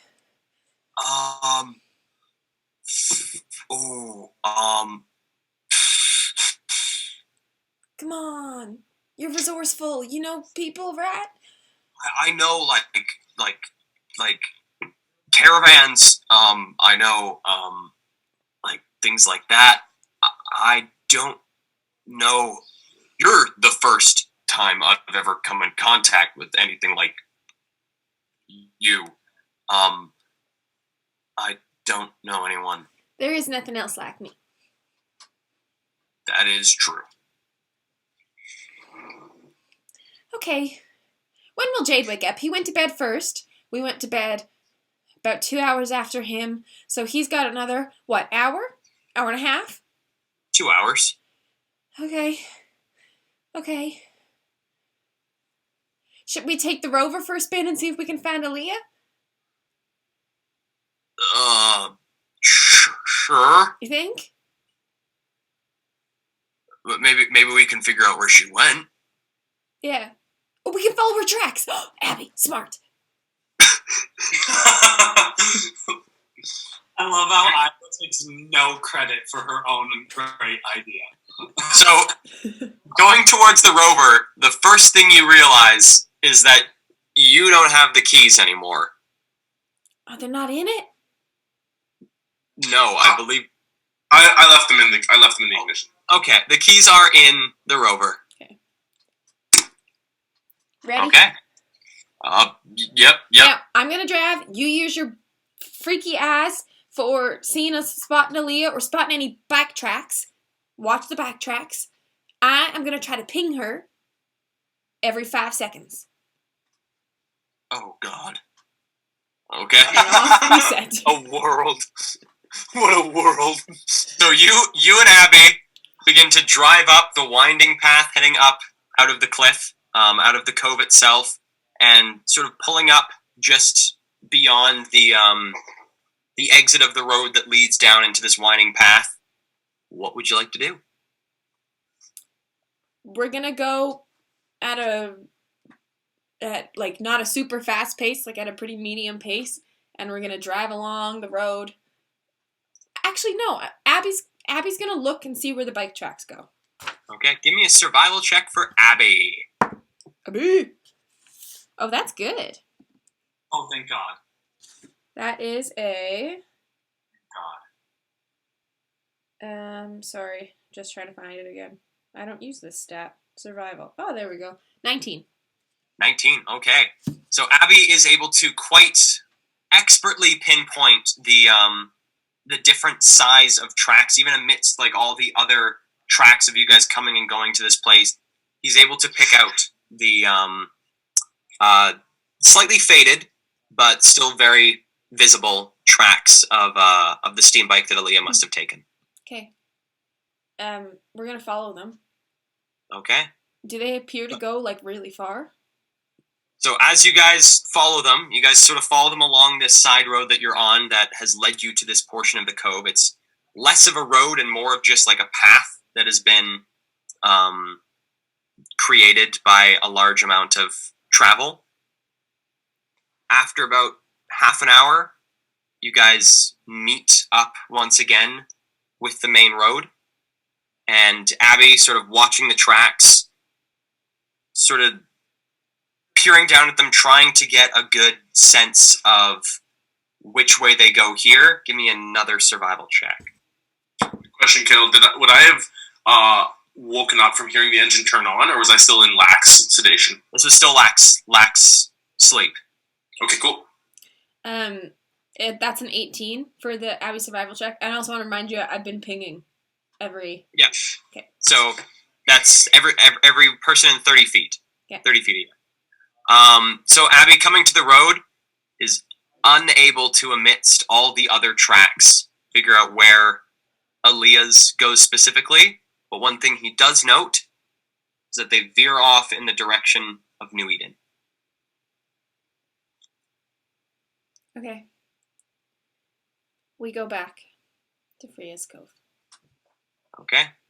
So coming back, Rex, you awake from your lax sleep just as you sort of hear the sounds of wheels sort of grinding to a halt just outside the hut.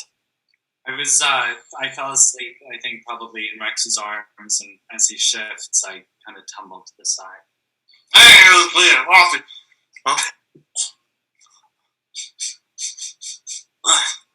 what is that smell? No, what about the ocean? Salty. My tongue goes ooh, back in my mouth. And I stand up and I look over at Jade, I look over at Ludi, I look over to Ilia's empty sleeping spot, as well as Abby and Isla's, and I look to Freya's bed. She's laying there, hey? Freya's laying there, facing the wall. Facing the wall asleep. She's a half-elf, right? She's a half-elf woman, yeah. Okay, I'm gonna go over to Freya's bedside and quietly whisper in Elvish, are you awake? No response. Okay. I'm gonna turn back and I'm gonna take the chains that are left from my chain turtleneck. Yeah, I'm gonna stuff them in my bag and I'm gonna move out and I look to see the buggy's gone. You can see the buggy has now pulled back in. Oh, it's back. Oh, it just arrived back. I tighten my backpack straps and with my leather trench coat, now just my chest is kind of visible and my gaunt, exposed, very shrunken, skinny rib cage is visible. But I'm going to move towards the buggy with a quizzical look on my face. Okay. Isla's sitting, staring straight forward, and she just keeps going, Abby. Oh, God. Could you not find any supplies for painting? I saw the note that you left me. We got lots of supplies for painting. It just didn't seem important. What do you mean? I can't find Aaliyah. And please don't tell Ludi. We can just not wake him up today. What? Sorry, you can't find Aaliyah, or Aaliyah is gone. Yeah, both. Where? I don't know. We followed the tracks all the way, and we followed them for a long way because Abby's got freaky ass. But then we got to the main road, and he couldn't see him anymore. And all we knew was that the back tracks go off towards New Eden. But that's where we lost them. We just saw What did she say to you last? She told me that she'd take us to see Ezen in the morning, and I even asked her. I asked her specifically if she would run away in the middle of the night, and she said no. Then she is taking us to see Ezen. Don't you see? We don't have to tell Ludi a thing. What? Because Ludi is going to kill you if he finds out that Ilya has run away. Oh my God. And he will crush your windpipe, and he will gouge your eyes out. But before that, he'll break each of your fingers individually. I've seen him do it. It's not pretty. That's a lie, just so everyone. Rex is often lies. You and Abby were told. You and Abby were told where Ilya was going in New Eden. It's to New Eden, but she has to be subtle as to not lead us onto her trail, because that would be the end of us all, right? That would be the end of us all. So we need to go to New Eden because Ilya said that's where we're going to go. Okay. Okay. She told you that. She told you that she needed to get a head start. Yep, she told us to meet her there. Right. Mm-hmm. Okay. In the Low District?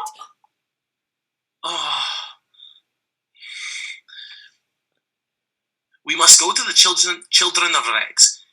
Okay. Those are the last people in New Eden who saw her. Right? Yeah.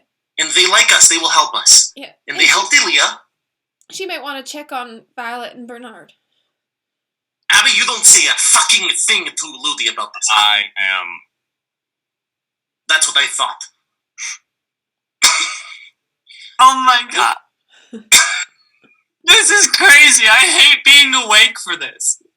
Maybe, Okay, but we really should just, like, let him sleep for as long as he can. Like, what if As we long just, as like, he wrap him up in blankets and stuff, and then we can throw him in the back of the rover, and hopefully he doesn't wake up. Give him Lax! Rex, give him Lax. how about no? No. Absolutely no. One time I offered Ludi Lax when he was a little bit, like, wine tipsy, because I thought maybe, crossfade a little bit. I was, like, hammered drunk, and I was like, I need to just sleep. So then I took the Lax. Well, I was about to, and I said, Ludi, do you want to go and dream with me? And oh my god, he gave me such a lecture. He's just against it. I think it's because he likes to keep his wits about him. He likes to, really be able to keep alert. And I told him you could sleep quicker and then you're up and out and you're going. Look at me right now. I'm full of energy after a nice 4 hours of relaxed rest. Right. But he's against it. Do But, not. but we don't want him to have his wits about him, right? Will he know? Realistically, he's already sleeping. If you puff him with a little extra sleepy time clouds, will he know? He will not. But I will not. I'm gonna walk inside, and then just stand just on the press. I just entered the beads, and I'm just gonna stand there with my arms crossed, tapping my foot on the floor, looking at Ludi, and kind of waiting. And I'm gonna sit down eventually, and I'm just gonna wait inside for him to wake up, thinking. Okay. I'm gonna pack all of the shells, all of the coral, all of everything we gathered into the rover. I'm also going to find a pottery jar or something that Free is not using. Okay. And I'm gonna take some of the substance in the tin bucket that she was letting me borrow. I'm gonna take some of that. The gray goo. Yeah, and I'm gonna put it into this jar. Okay. And put that in the rover, and then put her tin back. Okay. So while you do this, while Rex waits inside and Abby sort of stares on, Jade begins to stir, and that is where we're going to take our break tonight. Whoa. So we'll see you guys back in 15 minutes. Going to take a quick break, go pee, get a snack, wash your hands. And if you haven't already, like and subscribe to our channel on YouTube at Dungeons and Drama Majors, or give us a follow here on Twitch. We really appreciate any support coming from you guys. Is always appreciated. Any amount of support is wonderful. Bless. And with that, see you guys in 15. Woo. Bye. Bye.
don't have sound. And now we do. Now we have sound. Hello. Hello. Sound is beautiful. I was just saying I've changed rooms in this abode, so hopefully it won't have as many issues with the Wi-Fi here. So we're gonna pick up where we left off with Jade just waking up in the in Freya's home. So with me sitting nearby on a bench or chair or other sitting implement, tapping my foot and biting my claws nervously, I see he wakes up. Jade. Good morning. Good morning to you too. How have you slept? I'm good. I'm well rested. I'm not feeling as tapped out as before. No. Me neither. In fact, I actually feel stronger. I don't know about you. That's just me. I don't know why. Maybe. Where's Aaliyah?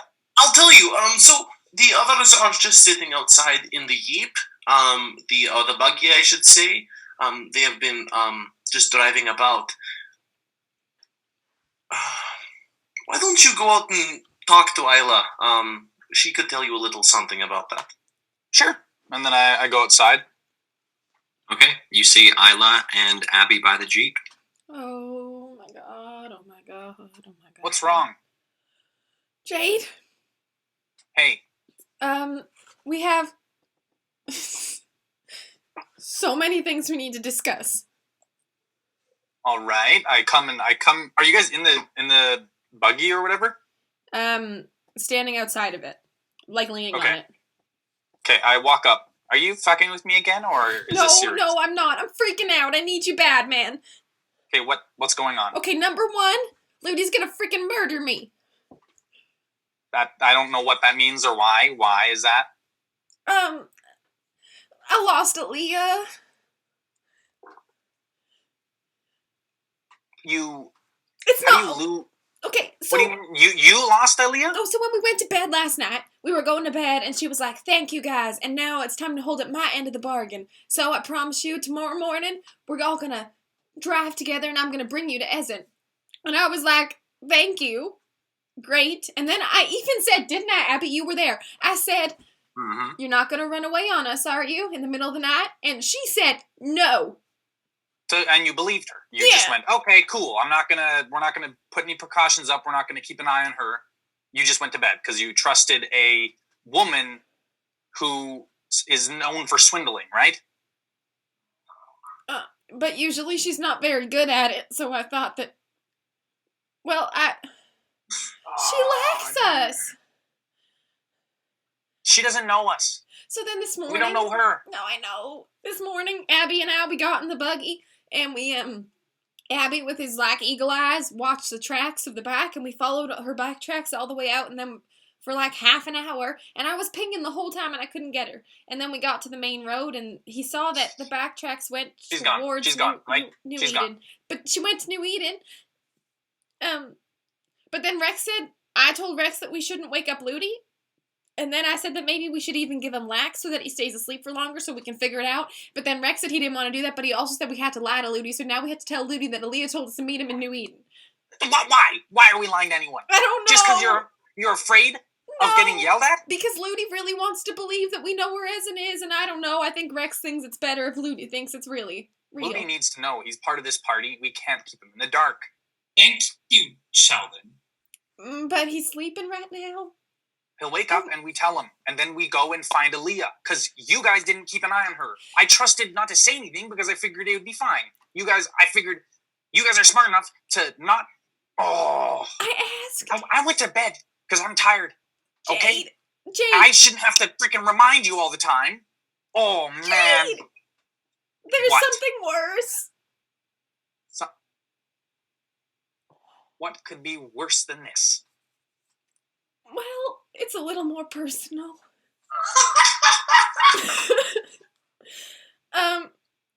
And then I just look at Abby.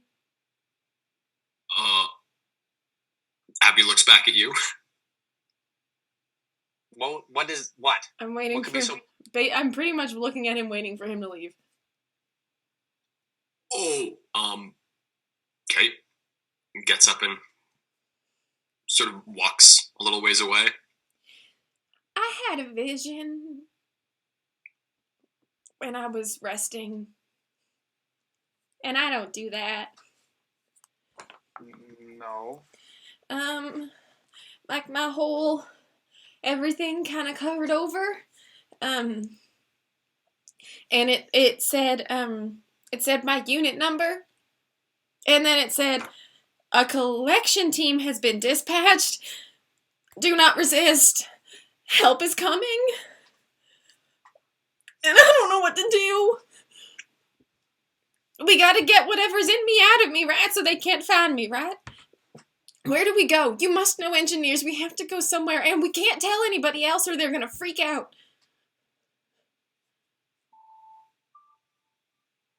Okay.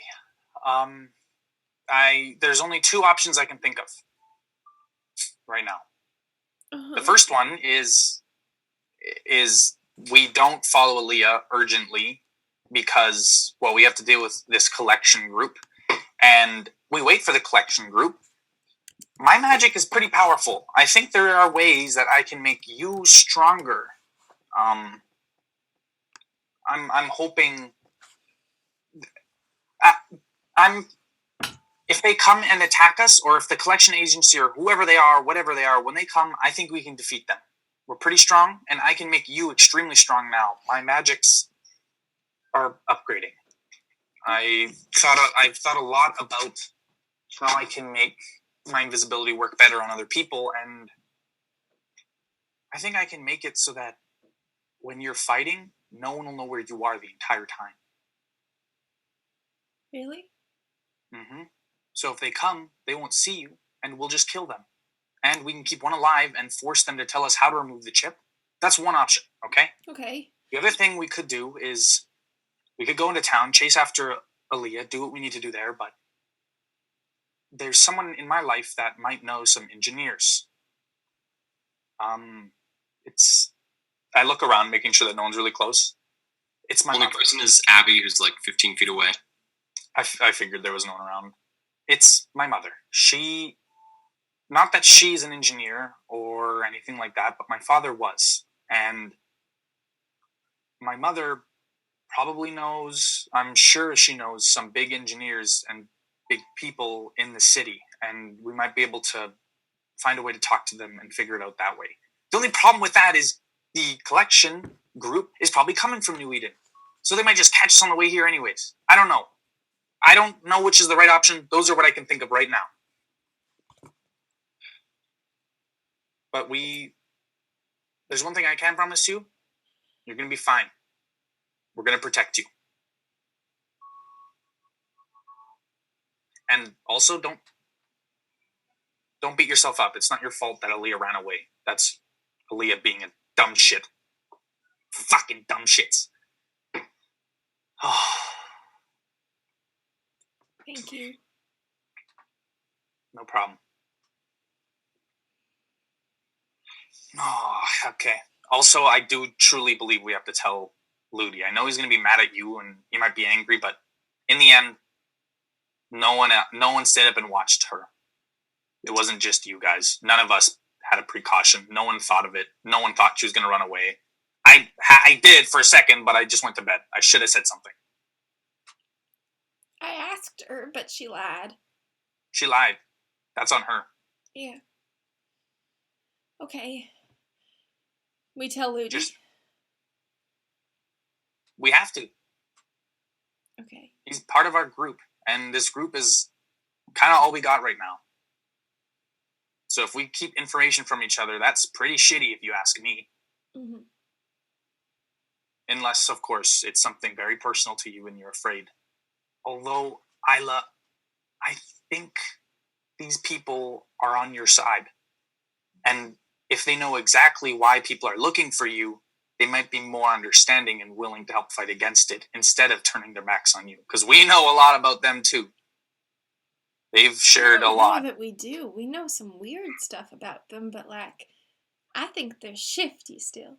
In a good way. In a fun way. I know they're shifty, and I know they're not willing to let us know as much. I'm the same way. I haven't told you guys everything about myself, and I'm not willing to. Not yet. Maybe not ever. But it's still important to understand that we are all we got. And that information isn't any worse than knowing that Rex is a drug dealer. I don't really know anything about Ludi, but Jade, what? Abby knows.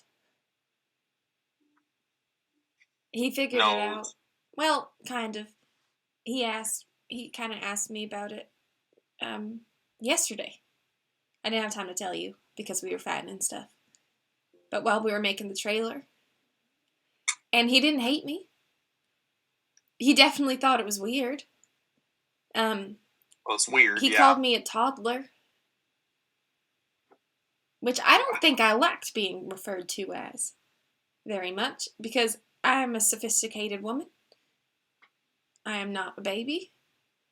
I don't think a toddler could murder people like I've seen you murder people. Thank you. But he didn't hate me. And he's still talking to me. He went swimming with me last night, so I think it's important that the others in our party know.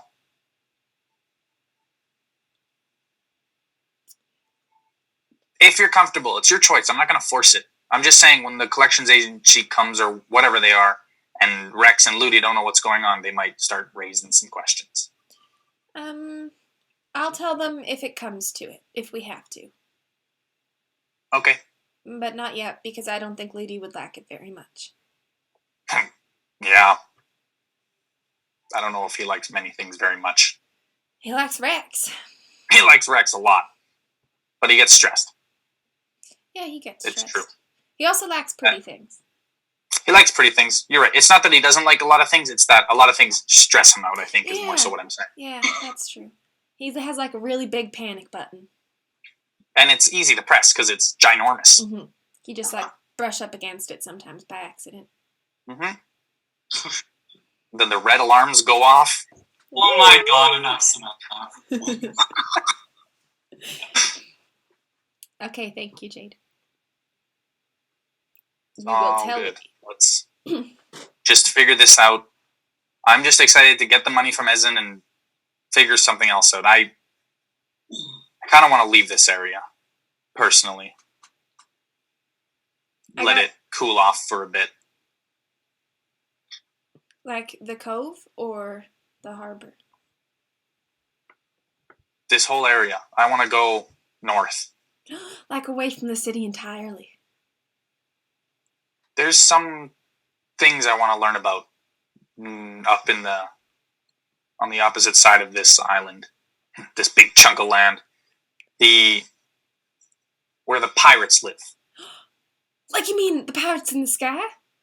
No, not the sky pirates. Okay, what's the area that is north of here? With all the docks and. It is known as the Broken Coast.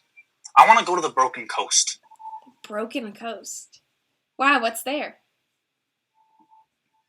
Family. Really? That I've never met. Wow. And I want to know more about my roots to find out why I am the way I am.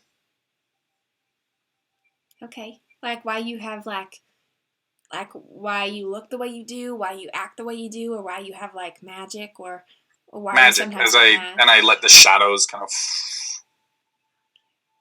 Cool. Oh, what if you find like some really powerful cousins?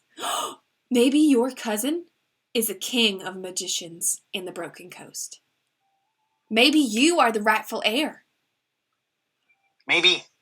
I have no idea. I haven't heard a lot about that side of my family. I don't know much about who even is there that I'm related to, if anyone is still alive, but I would like to see. Well, let's go there next. I want to see the world. Every day with you guys is like a brand new adventure. I see things I've never seen before. Yeah. Okay. Okay. Broken Coast. I'm gonna prepare to leave. Okay. We gotta. Wait a minute. Are we gonna? We'll ask the others because I don't know if the option is to stay here or to go to New Eden. Probably go to New Eden. I think they'll want to chase after her, probably. And then we can also deal with your thing, hopefully. Yeah, and maybe we can deal with it. We won't even have to tell them. Maybe. If we find your mom, and we can find an engineer, and we can just like snip snap and be done. Yeah. I don't know how my mom. I don't know if she's super willing to help yet. She's kind of a flighty one. She's kind of similar to me in that way. She works alone a lot. But look how Doesn't much trust- you've warmed up to people. Yeah, well, I'm not my mom. Okay. Well, we'll see. I go and I gather my belongings from inside, and I sit in the back of the buggy, and I sit there and I play with my shadow magic, experimenting with it to see what I've learned. Okay. So, as the next about like 45 minutes pass, as you guys sort of bide your time, Ludi begins to stir.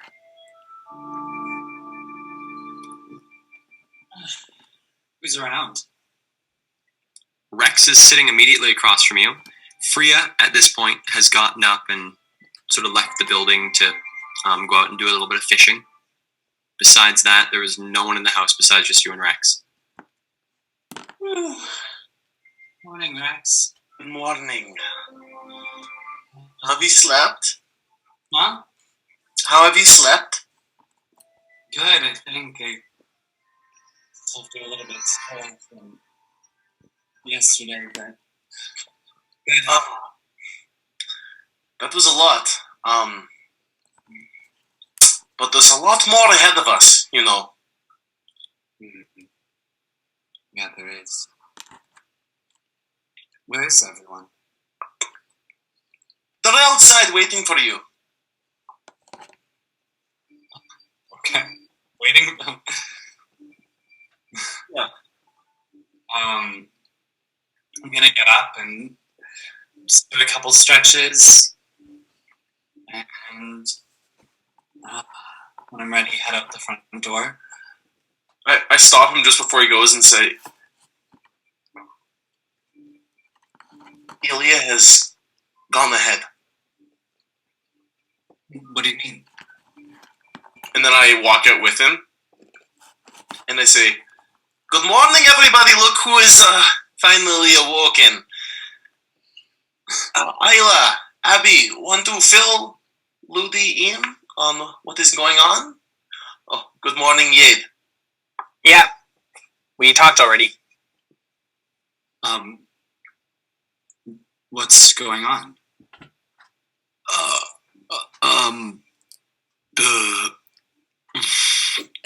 You saw my note last night, right? No. Oh, I used a new ability to silently bring him into the house. I read it. Basically, Isla said that Ilya was going to take us to Asenflag in the morning, after a little bit of seashell searching. And as one of those things were a successful adventure, Isla. Wait, where's Aaliyah? I look at Jade. She ran away. I'm sorry. I really tried to keep her. I even asked her if she'd run away in the middle of the night, and she said no. She said she wouldn't, and so... But then when I woke up, she was gone, and then me and Abby, we did everything we could. We hopped in the buggy, and we followed all her tracks as far as we could, and they're pointing to New Eden, but we couldn't see them after that. We didn't want to leave you guys, so we came back with the buggy, and we've been waiting for you to wake up. And all that says, her heading to New Eden, is that there's something there that she needs. And something that she needs might be something that we need. So heading towards New Eden isn't so bad. There's nothing really wrong with going back to New Eden, right? And I was still holding out hope for a little while that maybe she was just going to get breakfast. And maybe she is. But it's been like 6 hours now, and she's still not here. So I'm kind of thinking that ship might be sailed. And she's best friends with Azin. No doubt she'd want to see one of her best friends. I don't know if she's actually best friends with Ezen. I'm just saying that because I hope that she's going towards Ezen and maybe we can track her. I think that the Children of Rags is our first stop. And we tried to follow her, and really, like, I thought, Lodi, we had grown to trust her as a group, so when I asked her if she'd run away in the middle of the night, and she said no, I kind of took her word for it, and I know that's on me. But it's good to remind yourself that you're not the one who ran away and lied about it. She did that. That's not our fault. She's the one who ran away. We did her a favor, and she's the one who left. Yeah. What do you think, Ludi, about all this? Everyone's been running their mouths.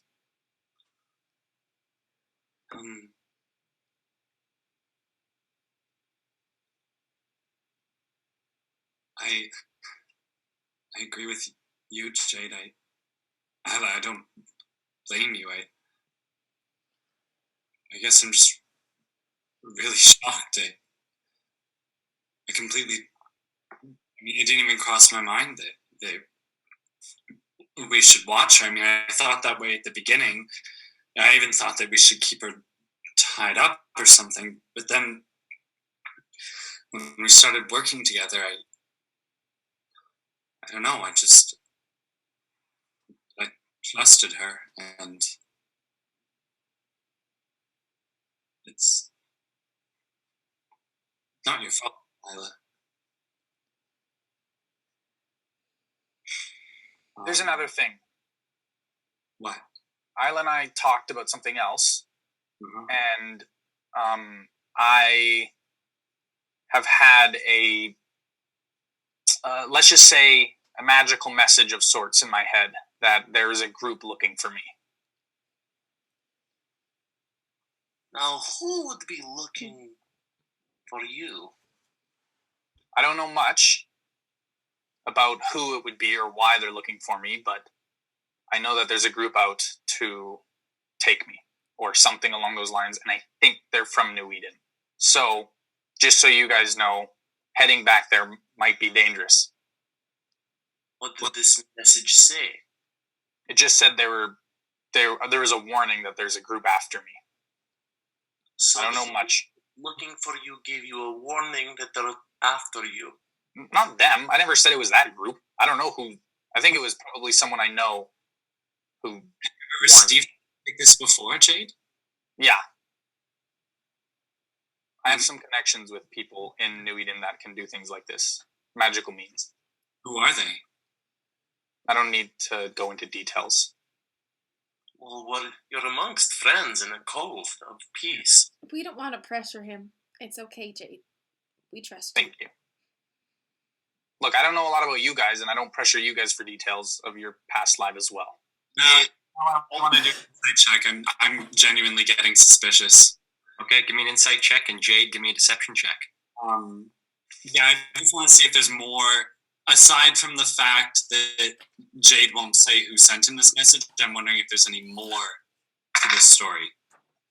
As he's scrutinizing Yade, I say, it's not a matter of pressing for details. It's just, if we're going to defend against the group that's looking for you, we need to know all that we can. I got non-natural 20. Okay, so he seems to be telling the truth there, Ludi. Sorry, what did you just say, Rex? If we are going to defend you from a group that's looking for you, we're going to need to know all that we can. I stole from them a while ago. You stole from, what was it? It doesn't matter now. It was for a job. Hey, Kale. Mm-hmm. Do I know much about what a dispatch team would even look like? You have no clue. Great. No clue. Well, Rex, maybe he doesn't know anything about them. Maybe we're really all in don't. the dark. So you don't even know who these people are? See, that's the trouble. Why are you so suspicious of me all of a sudden? Not suspicious at all, no. It looks like our decision's made for us. Aaliyah's gonna have to return to Freya at some point, and if it's dangerous to travel to New Eden, because of these people that are looking for you, Jade, then I guess we just stay here for a few days until trouble passes and hope she comes back. I don't know. I don't know what the right choice is. I don't know how dangerous these people are. I honestly don't know a lot about them. I just know that they're looking for me, and I'm pretty sure they know where I am. I don't know how. They must have some sort of powerful magic that can find location. Yes. But we are a strong group of people. I think And I'm also very good at hiding myself and others. when Jade and I were talking, there was also an option that maybe if we did go to New Eden, we could try to get ahead of these people. Well, wait. Why don't we travel to we travel to New Eden, and if anyone appears to be coming up at us on the road, then Jade, you just turn invisible, and that way, if they stop us and search the party, we'll have to leave one of the vehicles here. We'll probably have to leave yours here because they'd know about your stature, and and that's a bit of a dead giveaway. But that way we can travel to New Eden and you stay safe, right? For sure. That's a great idea. I cross my arms and walk away from the group and look at the cove for a moment. And then it's basically as Ludi started describing that idea. And then once he's finished, I turn back and say, "Hold on a minute." And I walk right up beside Ludi and I say, "Ludi and I had a conversation last night about danger. And Ludi asked me how much danger I'd be willing to put myself in for him. And I said, all the danger in the world. In fact, I don't think that we've gotten into an amount of danger that I'd be willing to consider too much. So are we going to stop what we want to do because somebody is going to pose a little bit of danger?"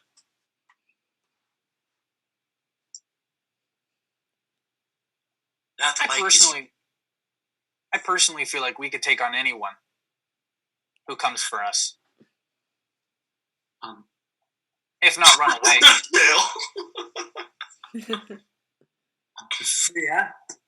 Freya! Sort of looking out onto the water, you can see Freya in the little boat that you saw her in yesterday. Seems to be dipping a net into the water, doing a little bit of fishing. I'm going to run down to the shore. Okay. Running down to the shore, she's still the better part of about 60, 70 feet off the shore. Okay, I dive in, and I start swimming. Okay. Yeah, I dive in and I start swimming up to the boat. When I get to her little fishing boat, can I climb on board? Give me an athletics check. Maybe acrobatics? Athletics. Athletics. 2. Okay. So trying to hoist yourself up onto the boat, you don't find a whole lot of success. And as you're trying to pull yourself up, you see Freya, who has her back to you at this point, sort of turn around and, "Oh, you and your friends really like to visit me while I'm fishing. Had your brawnier friend come yesterday, or I suppose that's 2 days ago now. What can I help you with?" Where did Aaliyah go? Sorry? Where did Aaliyah go? I am not sure. I had suspected she would have spoken to you, or that you had some sort of arrangement. We did, and she left. And it's of dire importance that we find her, because she was in a contract with us, and we risked our lives to help her complete a mission that was very important to her in exchange for something that was also very important to us. And we woke up this morning and she was just gone. And I need to know where she could be. And if you have any information, you are going to tell me, and I'm going to try and intimidate her. Okay. As I hear this, I'm gonna like walk towards the shore, but I'm not gonna go in the water. I'm just gonna watch from the shore with my hands Okay, behind my give me an intimidation check there, Ludi. I'm gonna see what I roll, and if it's bad, I'm gonna probably use a luck point. Okay.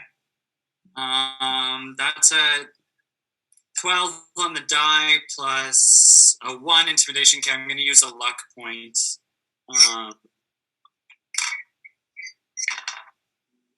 That is an 18 on the die, 1 on the 19. You're gonna keep that? Yeah, I'm gonna keep the 19. Okay. So, sort of forcefully speaking to Freya like this, you sort of see her. She's now turned to face you in the boat and is sort of backed up against her side. I swear, I don't know much. Where does she go when she visits New Eden? Who does she communicate with? Any information you have, you must tell me. And you feel a cold hand on your ankle. Give me a Constitution saving throw.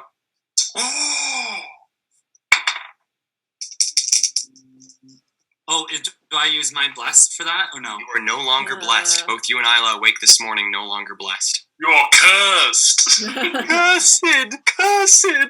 That's a 12? 5. 5. All right, so you take 15 points of cold damage, and your health is reduced by 15. So is that 30 points of damage that I go down altogether? No, just 15, but then that 15 cannot be healed. Okay. Ever? You don't know until when, but you feel this cold hand on your ankle. Assuming Ludi cries out in pain. I might yell for a second, like, ah! Freya, I'm not going to hurt you. You see Freya sort of like very panicked, looking into the water. Please, you're angering her. It's all right. He isn't a danger. I do not know much about Aaliyah. She helped me in a time of need, and so I am willing to turn a blind eye if she sometimes seems a bit,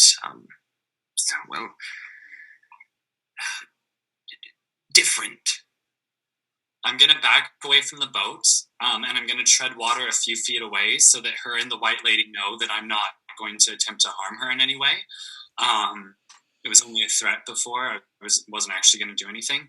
And I want to insight check her right now to see if she's telling the truth. Okay, give me an insight check. 14.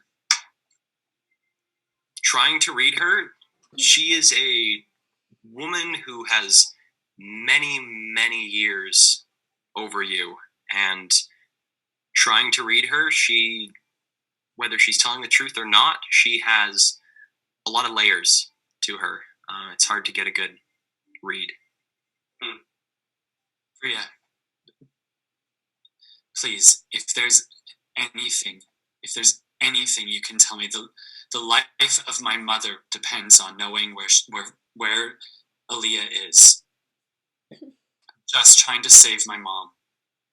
And so while this is going on, Ludi is now treading water just a little ways away from this boat that's the better part of 60 feet away from the shore. Rex, you said you were... Yeah, I heard him cry out in pain, and I would just take steps into the ocean so that my boots are about like 3/4 way submerged, and my cane is like at the ready to be drawn, and I notice that he's treading, so I'm just watching from the shore. Okay. But I do look over my shoulder to see what the buggy situation is. Okay, turning towards the buggy, Jade, Isla, and Abby, as you're turned to face Ludi, sort of watching Ludi having this conversation with Freya, you hear behind you the sound of wheels grinding on stones. And turning around, you recognize the bike as one of the bikes that was stolen, but Aaliyah isn't sitting on it. In Aaliyah's place, there is a halfling man dressed in leather, the long bandolier across his chest. One eye is sort of sealed shut with what looks like a little bit of stitching over it. Oh my god! And as the bike comes to a halt and the ignition is turned off, you hear from this individual, "So, heard you was looking for me?" Kale, I fucking love you! I love you! I love you! Kale, I love you! I love you! Wait, sorry, no, we're looking for a lady named That's Aaliyah. as in Vlag, right there, in the flesh. It is indeed. Long time no see. You are a slippery sucker! I call to Ludi and say, "Ludi, here! No!" And then I go towards the buggy. Freya, I'll be right back. Mr. Vlag, nice to meet you. Fleming. Very, nice to meet you as well.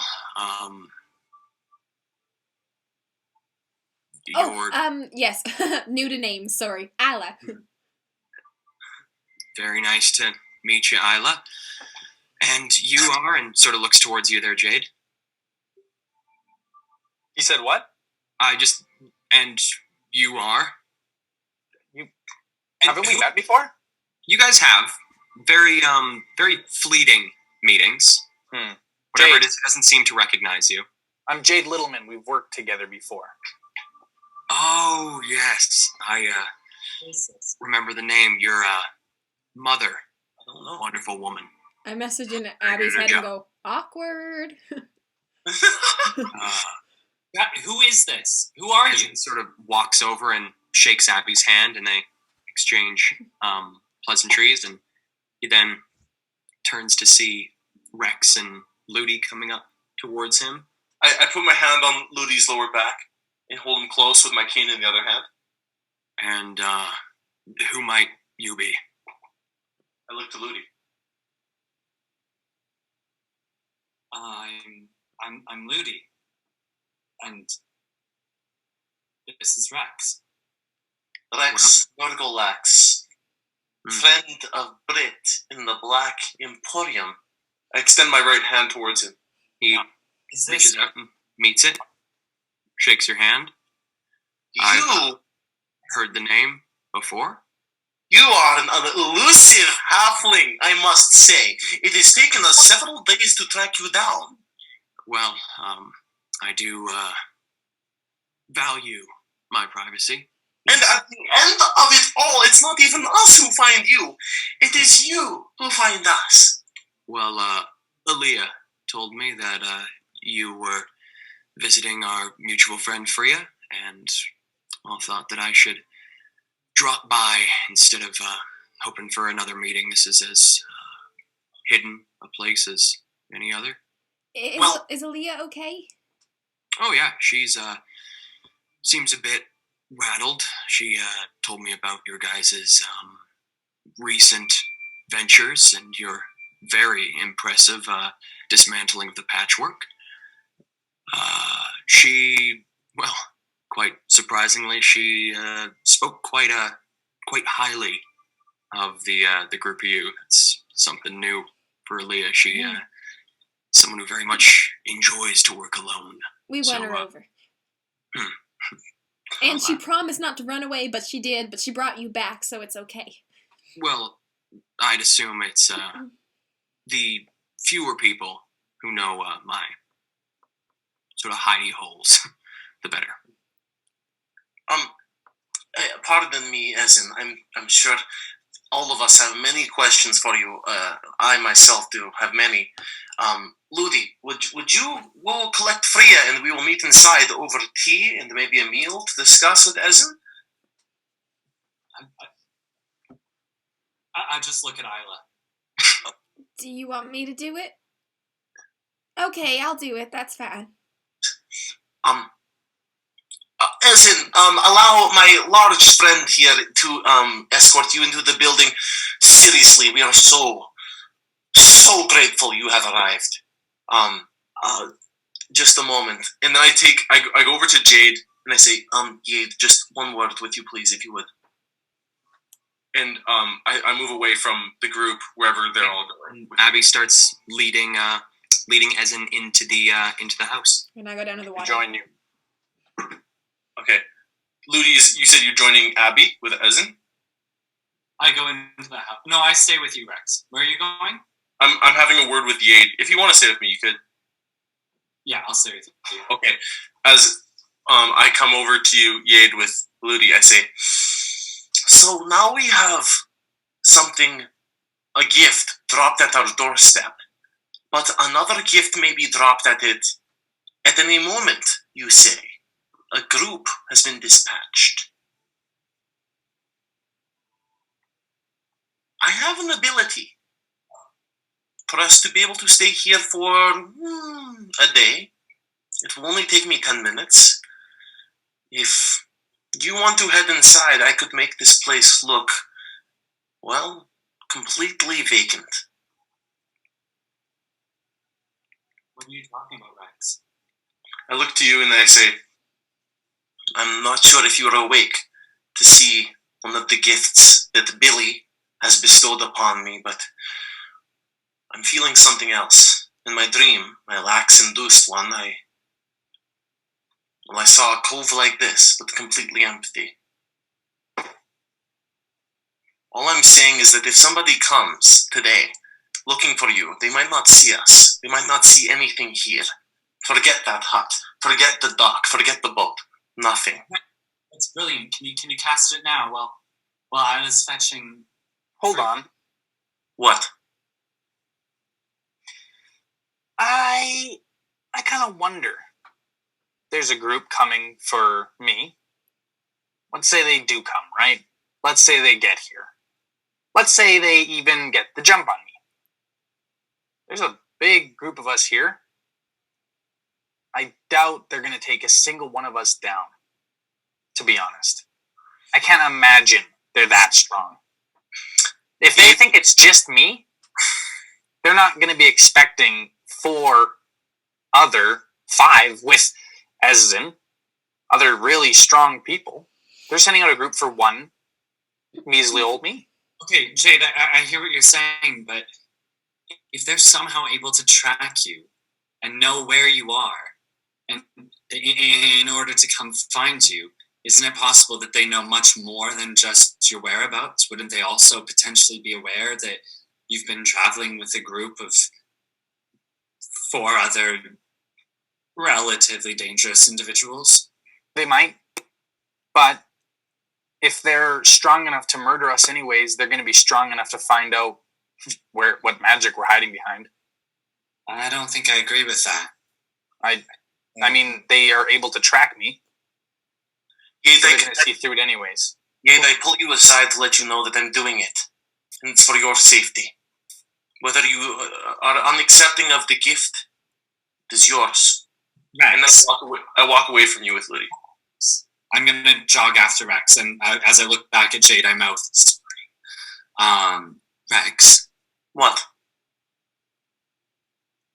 I think that Jade has a point, that there's a good chance we probably could take them. We're all really well rested. And I think that if you were to cast a spell, he disagrees with the plan, and he wants to fight them anyways, and then you get embroiled in the fight, it might be best for you to save the energy for later. The thing is, Ludi, my energy, as you know, comes back quick. My refractory period is little to none. I'm going to cast this, and it's for all of our safety. It's not a gift. You're forcing it upon me. I don't want it. Rex, then just one other question. If you do cast this, can we still see each other? Absolutely. And within the boundary of the spell, can they then see us? If we leave the boundary of the spell, yes. But what happens if they come into the boundary of the spell, like within its border? If they come in, they're likely to see through the illusion that I can create. But if the difference isn't obvious by touch, such as just making it a beach, and I think that this house is raised. Is it a raised house? It is a raised house. It's raised probably the better part of about 4 feet off the ground. Well, They could bump right into it, but by that time we would hear the engines of the vehicle that they've ridden in on. They would need to investigate the illusion to see whether or not it is, in fact, one, and they would first need a reason to believe that there is an illusion. This would allow us to get the jump on them if they try to get the jump on us. I'm doing it. It's a no-brainer. Whether Jade accepting of this gift is up to him. I've walked up at this point. Okay, well, the thing is, when you frame it in the point of view of us getting a jump on them, that sounds good. I don't know what you were talking about. I thought you were saying you were just going to hide us or something. That doesn't help because they know we're here. One who is hidden can always become unhidden. And they are looking for us thinking that we are unhidden because they know where you are. But if they know where you are but cannot see you, I'm sure you know the benefits of invisibility, as do I. Except Jade. Yes? You think that they are like you and like Rex? Like, are they, if they can track you, are they doing that through, like, through magic? Are they aberrants? I don't think so. I don't know. I don't know how, I don't honestly know a lot about how they know where I am. I was just tipped that there's people looking for me and they're probably going to find me. How they're going to find me, I don't know. Kale, I want to insight check him to see if there's, I'm getting a suspicious feeling from him. You're really? Okay. Give me insight versus deception. 10. 25. Seems to be holding water. Jade, you cold motherfucker! It's because of the magic thing. I had a really strong feeling that like they would have to be tracking you magically, and it just seemed like you had a really convenient answer. So, I actually genuinely felt suspicious. I've really like forgotten the fact that I actually know what's going on. So don't worry. Okay. I move away from the group as Ludi says okay twice, and I move around the beach and I collect the one large stone that I can find off of the beach side. Potentially a piece of driftwood, like a twig, and then a bit of green shrubbery potentially growing between the rocks or maybe on the cliff faces. I need those three things. Okay, so you start gathering your materials. And once I do, I kind of just climb to the front steps of Freya's home. I tear the plants up into like tiny little pieces and hold them in my right hand. I take the twig and stone, and I press the stone into the twig so that it snaps, and then I let it fall through the grass or the leaves as I drop them all. And once they hit the deck, from that point in a 150-foot cube, I'm going to change the look of this cove for there to be no sign of life. So there's essentially, it's just the stony beach. There's no boat, there's no dock, there's no footprints. It smells, I'm going to make it like smell just the same, and the sound is that of just like an empty blowing wind. Anybody outside of that cube is visible, but anyone who's inside is enveloped by the illusion.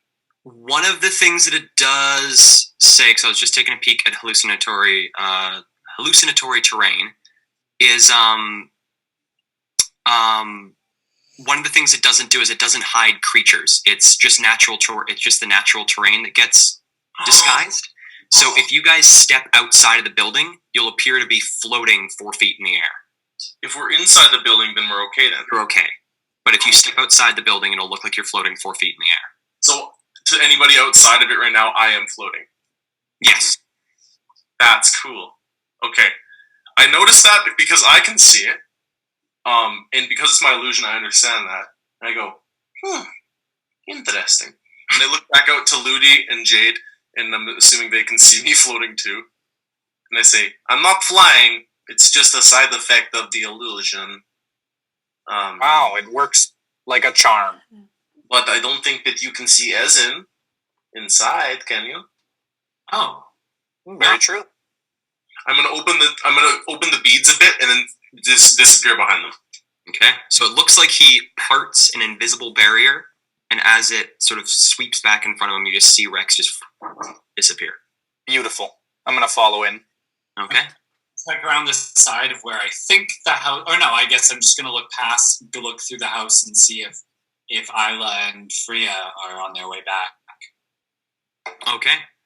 So looking through the house, peering to see if you can see Isla and Freya, it looks like Freya has indeed brought the boat back to the shore, and Isla is currently helping her carry I'd like to big talk old to her. net full of small little fish. I'd like to talk to her if I can. Okay. You said she's got fish? She's got a big old net of fish. Okay. As she's bringing the boat in, I'll stand by the water and go, "Hi, darling." How did the hunt for pigments go? Oh, it was so wonderful. Thank you, Freya. Wonderful. I found lots of red, and I think I have enough to make a little bit of black and a little bit of beige as well. I put your bucket and everything back. Thank you. Thank you. I just wanted to say I'm sorry if my friend scared you. He wouldn't hurt a fly, I swear. Oh, no, I should offer my condolences. The white lady, she means very well, but she can be a bit jumpy. I apologize for what she did to your friend. That was a bit of a misstep on her part, but she's just trying. It comes from goodness. I'm sure it does. I reach down and I put my hand in the water, and I say, I think we can all be a little bit jumpy when it comes to protecting people we care about, and I think that might even be a good trait. Thank you for your help and your wisdom. I think you are the coolest ghost I will ever have the pleasure of meeting in my life. And then I stand back up and I grab the fish for Freya and in one arm, and then I loop her arm in mine, and I help her. And as we're walking, I'll tell her, and so we're going to make some tea, and Abby's a wonderful cook, and I think he's going to get some breakfast and stuff going if you're hungry. Oh, sounds wonderful. We have a friend here. Oh? He's Aaliyah's friend, actually. He showed up. I guess they sort of switched places without telling us. Who is this friend? Oh, he says he knows you. His name is Ezen. Oh, Ezen. Oh, yes, I've known him much longer than I've known Aaliyah. Oh. He's a very sweet man. Very sweet. He seems it. Freya, you are a wonderful person. It's very kind what you do to shelter people here. Well, I was once someone who, was a bit, estranged from the world. Being the harbor master, thought myself, I guess sort of understandably better than those around me. And my time here in the cove with the White Lady, it's taught me that the important thing is the people you surround yourself with. Living and, she sort of glances towards the cove, not. Right. You have a beautiful little slice of peace here. It is a nice way to live out the last few days of life. Hopefully many more. And then just walk her into the house. I'd like to note that as they turn towards the house, it's not there. Yeah, so the house is, you do not see the house, Isla. Oh. For all that Freya knows, she still senses the house. Mm-hmm. There. Freya, Yes? your house is gone. No, shoot. Isla, Goes towards the house. it's just an illusion. I can help you get in. I marked where the door is. Wait, Rex, Ludi, wait. I'm arm in arm with a fantastic blind woman. I'm going to walk with her and feel... Freya, can you tell me what you feel? I'll see if I can feel it. Well, close your eyes Okay. and try to reach beyond yourself. Try to feel the wind, feel the waves lapping on the shore, feel the essence of the things around us. I can hear your beads clanging. Oh, there it is. See, there are so many more brilliant senses than sight. There's so much more we can sense than just what we see with our eyes. Wow. Come, let's get inside. I'm coming. And Freya, without any sort of failure, leads you perfectly up the steps and into the house. Awesome. Following behind them. When I get in, I'd like to pull Jade aside for a second. Okay. Man, everyone's pulling me around today. I won't even pull you aside. I'll just walk in. And are you sitting in there anywhere or whatever? Yeah. I'll say that I've taken my seat on the ground. Okay. Then I'll Currently, the way the inside looks is while Abby has led Ezen into the home, Abby has sort of brought various sleeping bags and pillows and such into a small little circle around a large crate that he has dragged into the center of the room. And then on that crate, he's pulled out some of Freya's dishes and plates and forks and knives and has begun sort of setting down some of the dried seaweed that he collected, some of the smoked meat that Freya has made, and is now sort of trying to figure out how to make tea, because he heard you say tea, and he's going through cupboards trying to figure out tea, but is seeming to be having some trouble. Oh. So when I come in, I'm gonna walk up to Jade and just put a hand on his shoulder and look around the room and just pretend I'm looking up at the pottery and stuff. And then I'll watch Freya as she goes over to help Abby rummage, I'm assuming. Mm-hmm. And I'll just speak in Jade's head and say, we're leaving soon, right?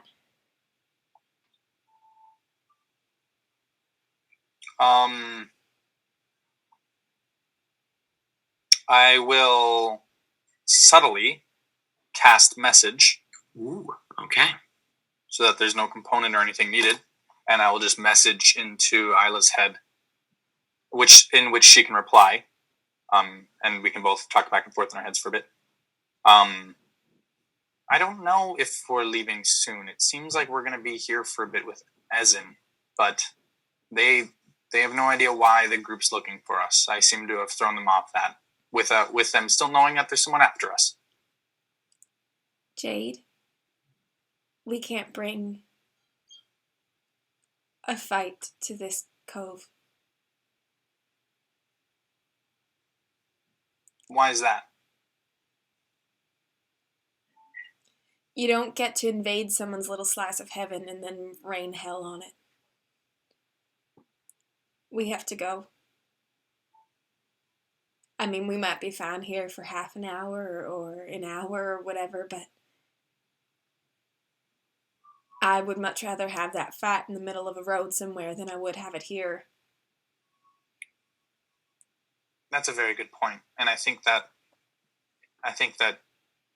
maybe you should even bring that point up due to the fact that it is yours, and I don't think there's anything wrong with that. They don't have any idea that it's you they're looking for. So I think you should mention that. Smart thinking.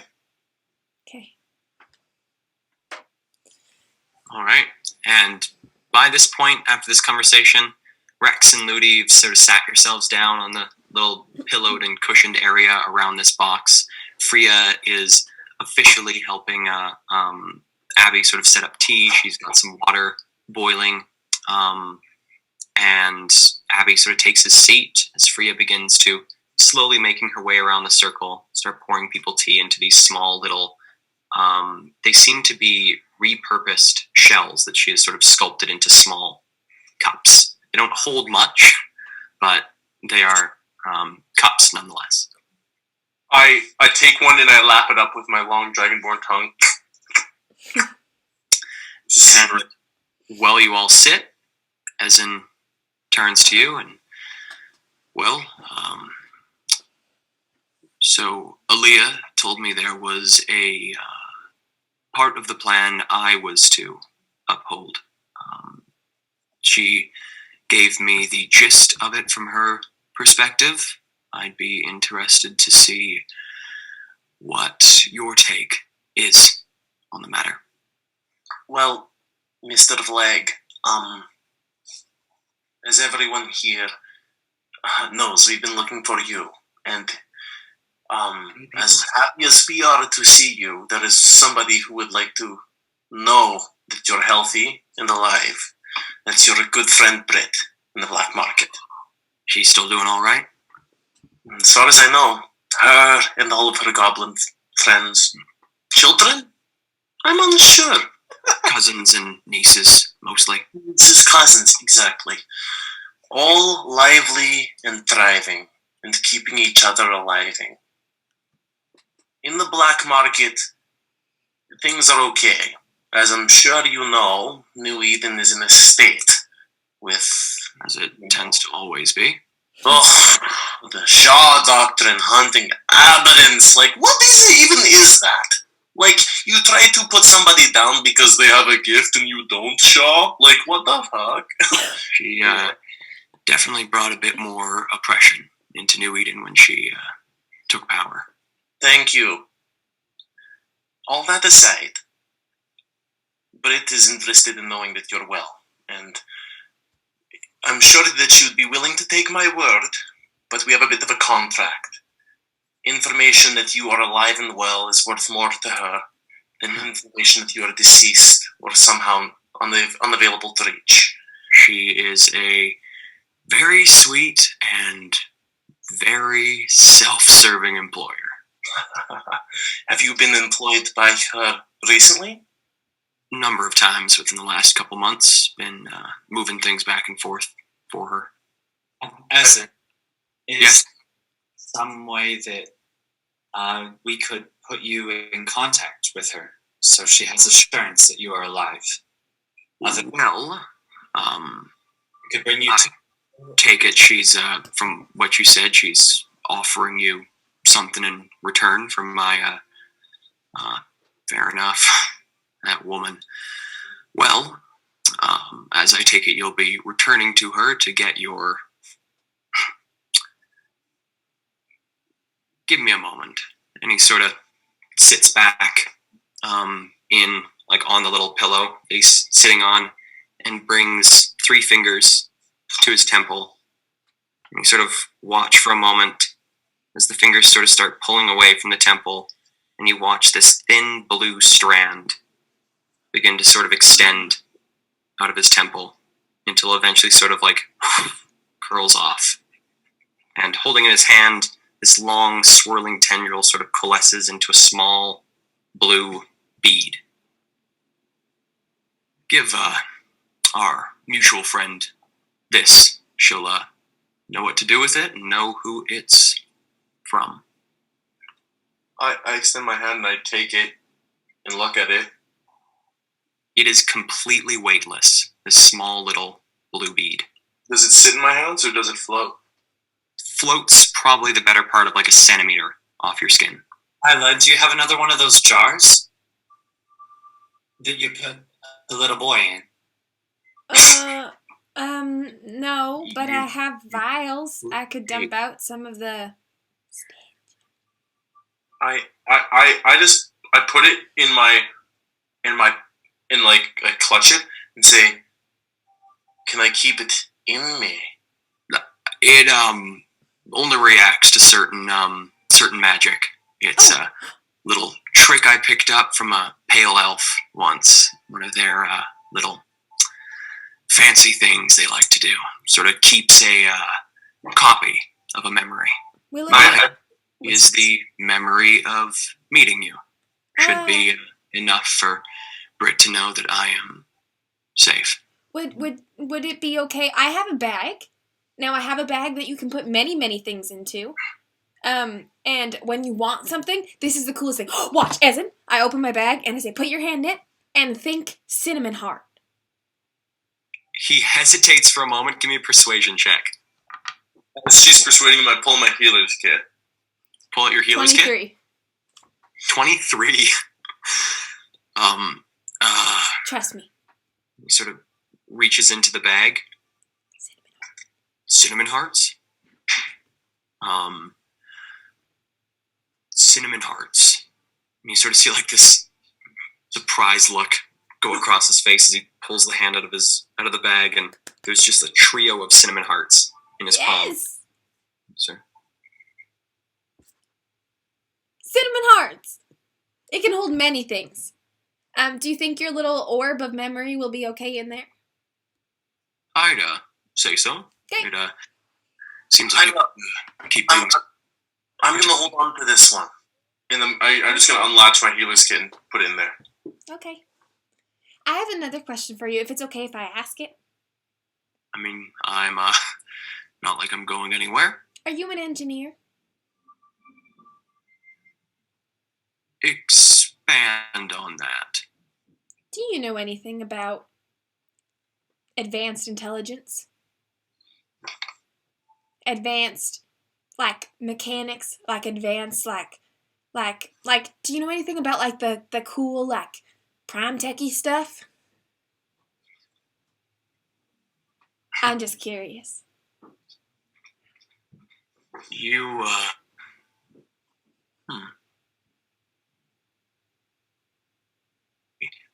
a little better, and I know a thing or two about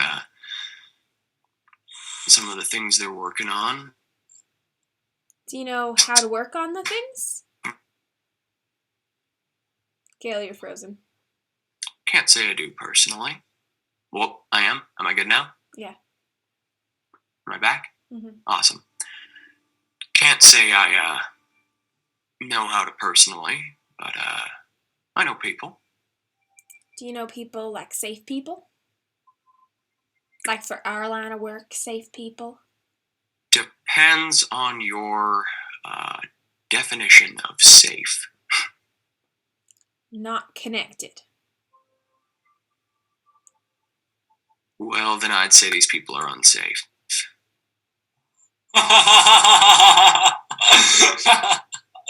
Sorry. Like, totally? Like, is there, do you know anyone you don't like very much? Like, anyone we could, like, threaten? A conversation for another time, perhaps. Oh, I don't know, man. It's pretty imminent for me. Isla, what's going on? I'm just really curious about Prime Tech. Imminent doesn't mean curious. I don't know a lot of words, so maybe it does. I really, if you could just, like, if you have, like, I'll give you some money, if that's what you're after, in exchange for some information as to who I could go to tinker into something.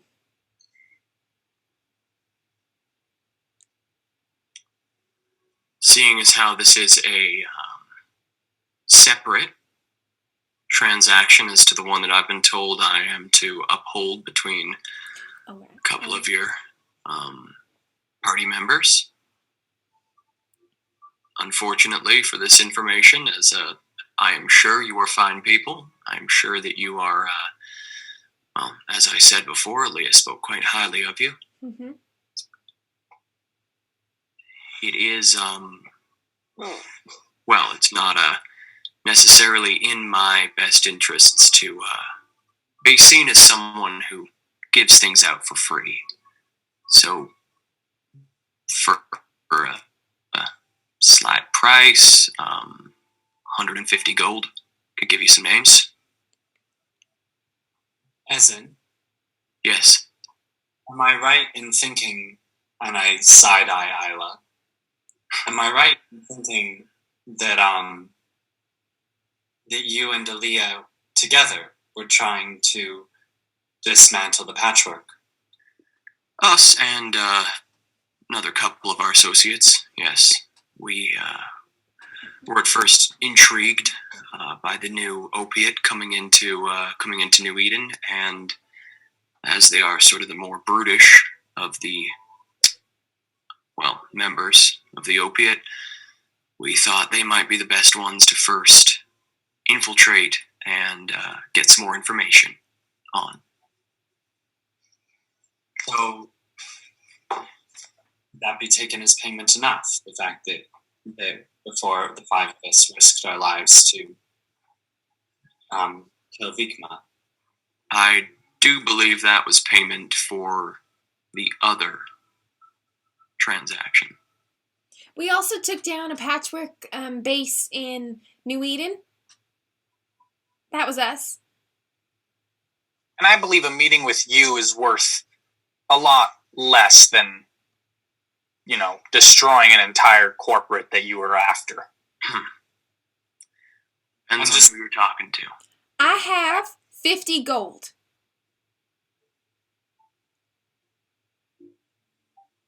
That's it. Rex and I have 21 gold. Although after Britt pays us, we could pay you. So if you could tell us now, we're honorable people. We'd pay you afterwards. We just have to arrange a meeting. I am, unfortunately, a man of payment up front. I've spent too many years in this job and been screwed out of too much money to Arrange a meeting. my ways now. I have 50 gold. And I could do something for you. I'm skilled in many ways. What would you like? Come on, Isla, we could schedule a meeting with Essen in the city in a couple of days after we return to Britt, and then we can pay him in full at that meeting and have the conversation then. I could maybe send Aaliyah by, pick up the money. I'll contribute. Rex and I will contribute if it's that. We could contribute.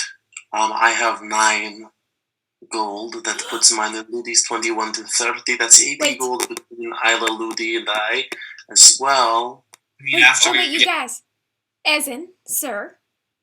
How would you like Yes? to keep that motorbike? Well, it was a gift to me from Aaliyah. No, Aaliyah stole it from me. That's true. I can I'm- turn a blind eye and let you keep it in exchange. Plus Well, 25 I do gold. see that I am working with people who partake in the similar line of work that I do. But I will have you know, I know when I'm being used or misled in information, and I'm far more likely to trust my own than I am to trust any of you. Though you do seem like nice people, I'm far more likely to trust my own. Allow me to consider Ludi and Isla's offer of money and top it 80 gilded doves, and I protrude Jamie's keyring. Access to a warehouse in Blackdock that a smuggler like yourself may be interested in smuggling the goods out of. Give me a persuasion check. Jamie. 7. I jingled them, but then I bring him closer to his nose, and I jingle it in front of his nose. Although the offer is very tempting, I'm gonna have to decline. Okay, Fan. Ludi and Rex, you ask your questions. The questions I had for Ezen. Yeah. We can still arrange a meeting with Ezen after we get paid from Britt, and we'll all contribute. It's okay. No, we can do it. I don't want to pry, as it seems that some people don't want to be pried against, but know that I consider you all close to family. Now, not you, Ezen, don't get it twisted. We haven't killed enough people together for me to believe that. Fair enough. But, and I'm not saying this is a threat to you. You are in safe hands, you're amongst friends, but we're family. We're a clan. And Isla, if you need to say something to us, you can say it. That being said, Ezen, Just a couple questions that stem from curiosity.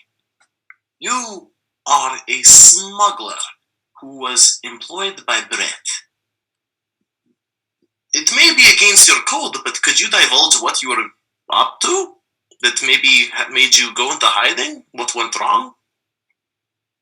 My secrets are my own. Very fair. I understand that. And of course, you and Brett have been close in contact, so she was worried about you, no? Indeed. So what do you plan on doing now? Are you still on the run? Are you still hiding?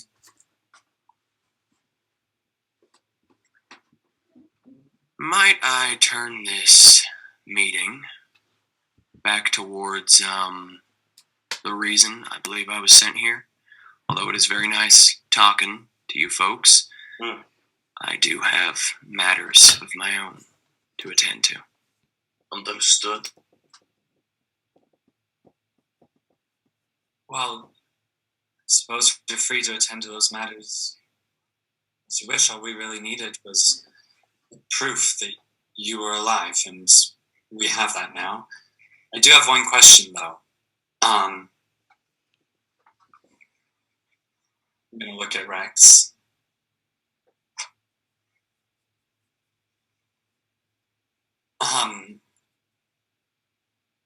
Looking back and forth between Rex for any sign that he thinks I should stop talking. Back and forth between Rex and Essen. I'm going to say that Essen. Britt isn't just paying us in gold. She is helping put us in contact with someone in the High District. Someone in the well, it doesn't matter who. But I'm just wondering if you are, well, two questions. If you are also able of connecting people and like of creating a line of communication between ourselves and someone in the High District, or if you have any idea as to how Britt might go about doing that.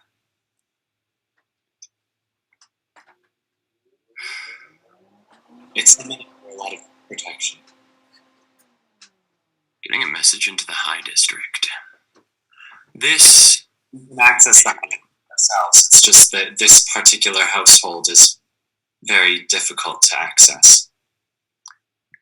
This particular individual, I take it they are someone who you would like to correspond with secretly. Mm-hmm. Would you say that this individual, how to word it, lives in a nest? In a way, I think I understand your meaning. Yes. Is the individual the keeper of this nest or the prisoner? The prisoner. Not as much. Well, this is what Aaliyah had mentioned. Mm-hmm. And I am prepared to deliver correspondence to this individual. Do you know her? Know how to get to her. How do you know that? Wait a second. You are the one who we are to work with to contact them. I believe Britt should have told you. I'm the only person she knows who could make that delivery. Mother. She absolutely did. I was just under the impression that somehow she was going to help, but that is outside of her expertise entirely. It is indeed. Only so far goblins can go.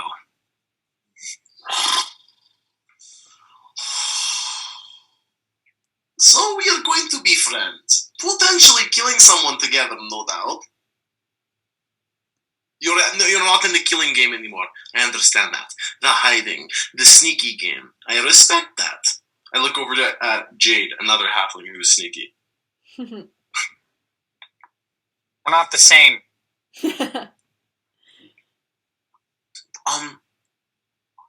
All that Lodi has said is is true, and moreover, we have a relationship with this Ness that has been spoiled, a negative one. Any error, any mistake throughout this entire process could send us in a direction hurtling of negativity. We need a professional and someone who is so considerate of their actions as you. I expect that our message will reach them in safe means. I have great confidence in the success of its deliverance if it's you who's doing it. Well, I am very good at my job. No doubt Britt will recompense you for this. She said as part of our deal, I believe, that she would contact you, or at least fulfill her end of the bargain in this duty that we need done. And I believe she will. I believe I understand her side of the bargain. Well, then it's just a matter. As I said before, bringing down the patchwork, helping free Aaliyah is in many ways payment enough. Oh, it was my pleasure as much as it is yours. For some reasons, I'm sure. You said you know my name. I'm sure you could assume why. By the way, do you like drugs? I tend not to consume that Oh, Me too. which I deal in. Do you Yeah. like Bad habits. Do you like cinnamon hearts? Those aren't drugs. Not yet. Yeah, there is the difference. You take lax, Ezen does not. I don't take lax. I took lax because you guys really wanted me to. And then I go, you know what, let's not go into it. We were in a brothel. Let's not get into it. Yes, Yade did drugs in a Shut up. house. You're twisting it. I'll be sure not to tell your mother. Ay, I think that was a burn, Jade. That was like a. I'm done. Your I'm pissed mother. off. I'm going. And I walk out. No, She's very Jade, you can't touchy. leave the house. Jade, Okay. Don't take I it. walk out. I go and float. Jade. Don't, Peek out the beads. Jade, get back in here. I just do this. don't take it personally, Ezen. He's pretty touchy. You can't deny that that's an important element in a battle. If it should. I look back at you and I go, how come I'm just finding out right now that there's more to this mission than just finding him? We told you all along, right at the beginning when we were there with Britt. You heard her. You heard us explain to her why we.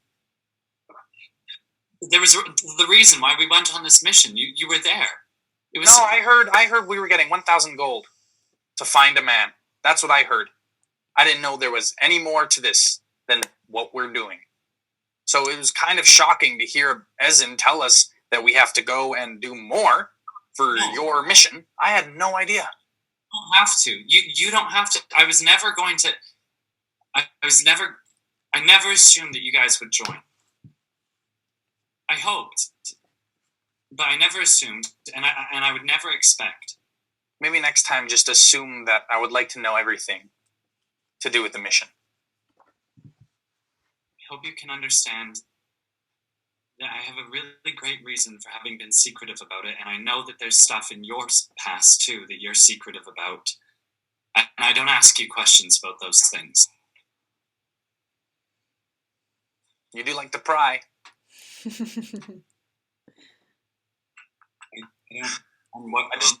I just turned my shoulder.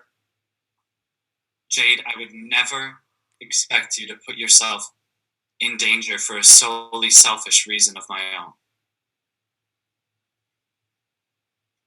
I wouldn't expect you to either.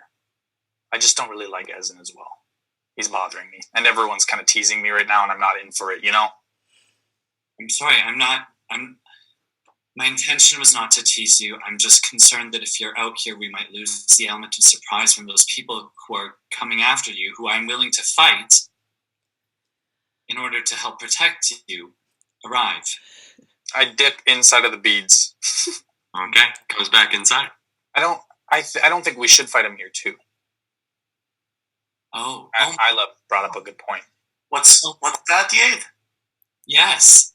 I just speak in everyone's head and go, yeah, we gotta, just the boys, like everyone except for Ezen and Freya. I speak in, yeah, we gotta go here pretty soon, because if people are coming, we do not want to disturb Freya's Cove. So I'd rather have a fight on the road. Well, okay, yes, I absolutely... That was in your heads. Yes, I absolutely agree, Isla. However, if we just stay in here, maybe it'll all blow over. No, not gonna happen. I don't think it will. Won't blow over, promise you that. I turn back to Ezen at the table and go, "Whew, you know how families are." Indeed. Seconds. What do you guys know that you're not telling us about these people?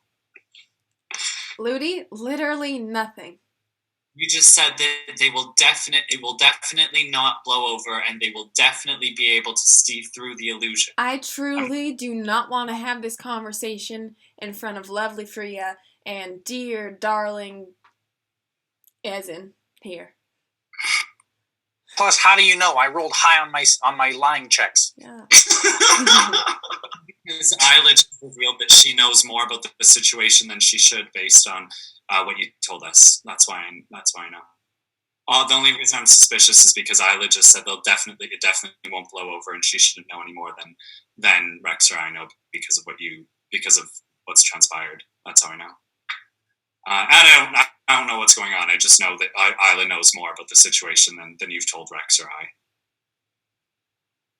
And also, I think it's very sus that Sheldon, that Jade. So Ezen at the table. I think it's very sus that Jade knows it won't blow over. I'm very curious about that. Ezen stands up and begins to leave. I just say as he's walking out, "Thank you for arriving, and thank you for what you are about to do."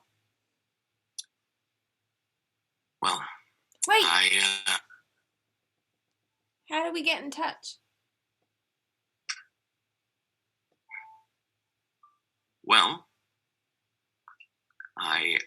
assume this message she wanted to send is not prepared.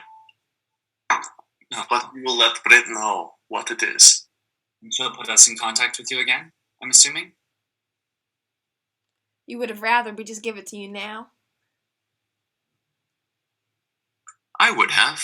I would have assumed that leading up to a moment such as this, meeting the person that you knew was to deliver such an item, that a bit of preparation would have been made. I'm sorry, Now- we didn't... Hold on. I just have to step in here for a second on behalf of my friends, because while what you're saying makes entirely good sense, Aaliyah just up and ran in the middle of the night, and then a couple hours later, you showed up dragging in a bicycle. So, we were not prepared for you coming. They didn't know you were coming. He didn't prepare a message because he had no idea we were going to see you today. And he had no idea that you were the guy doing the job. So I appreciate what you're saying, and if circumstances were different, you'd be 100% correct. But please cut the boy a little bit of slack, because we did not know you were coming, sir, until you were standing in the driveway. How long have you wanted to find me? I didn't even know we were looking for you. Was it about a week? No. About a couple days, half a week, yeah. But in all honesty, Mr. Flag, our efforts have not been on Ludi and mine, our efforts haven't been on considering what we want to say. It's been on finding you. Every waking minute has been about finding you. And you showing up is seriously a blessing. If we can tell Brit what we want to say to they who we are trying to reach, that would be appreciated, because this is the one message we'll get, and we want the time to be able to tell her. Tell them what we want to say. Is there a way that Brit could pass on the message to you and then you deliver it? If you get in contact with Brit,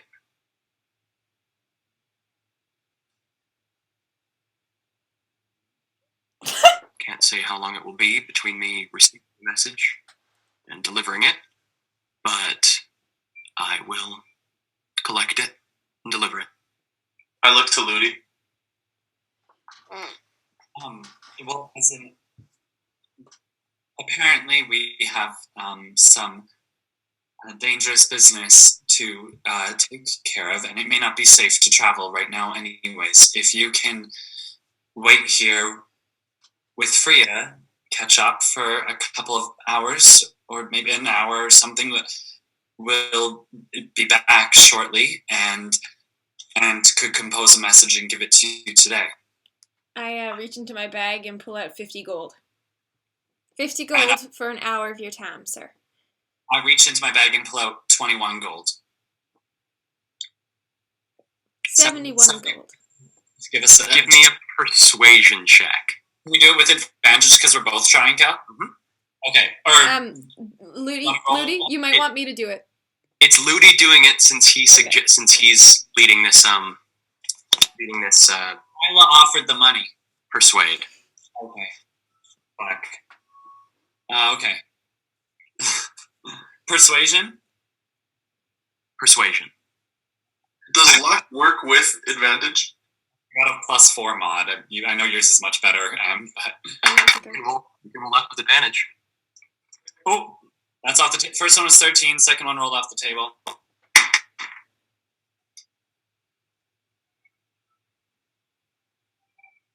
17. You're gonna stick with that? I'm just wondering because if I can't tell you what is if it will be good or bad if you want to use a luck point. Can I use a luck point when I have advantage? I think he's saying yeah. Yes, he's saying yeah. Okay, I'm gonna roll a third time. Just burn in 2 luck points in 1 hour. You got it. It's still 17. Okay. Ezen sort of looks to Isla, looks to Ludi, begins to sort of finger the gold. You've got yourselves a deal. And sort of slides the gold across the crate towards him and begins to sort of pull it into a small pouch. Mr. Vlag, would you like to make a donation to the Children of Rags? I make my donations monthly. Thank you. Really? That's my plan right now, too. Have you been there very often?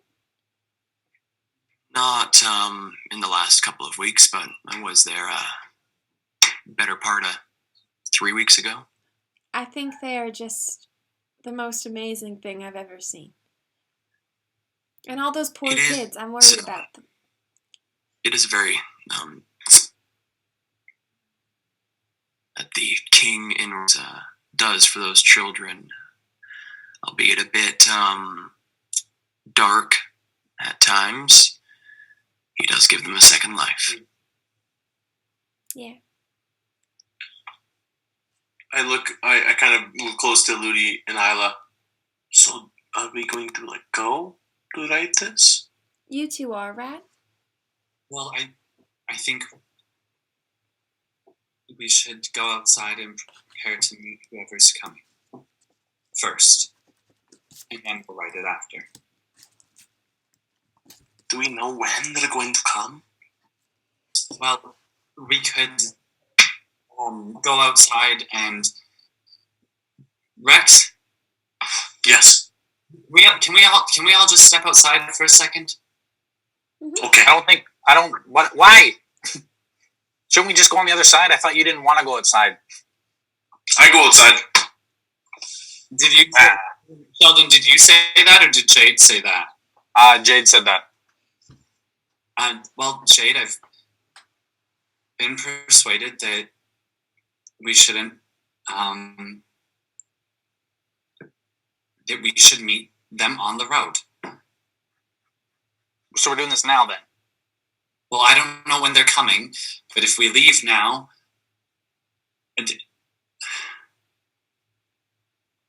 No.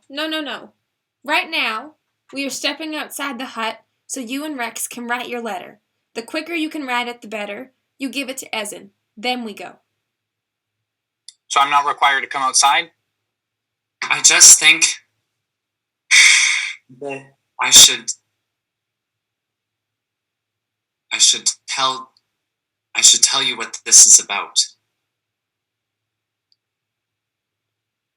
I think that's a good idea, and then maybe some other people could talk about other personal things too, if they need to. Might open up a whole conversation. Who knows? I step in from the beads, having heard this, and I stand with my cane in my hands, and I kind of just like boom, slam it into the boards of the floor, kind of loud. And I look down at the ground, and then I look up to Ludi, and I squint my eyes a bit, and then I look to Isla with like a glare that I've only given to people who I'd want to kill.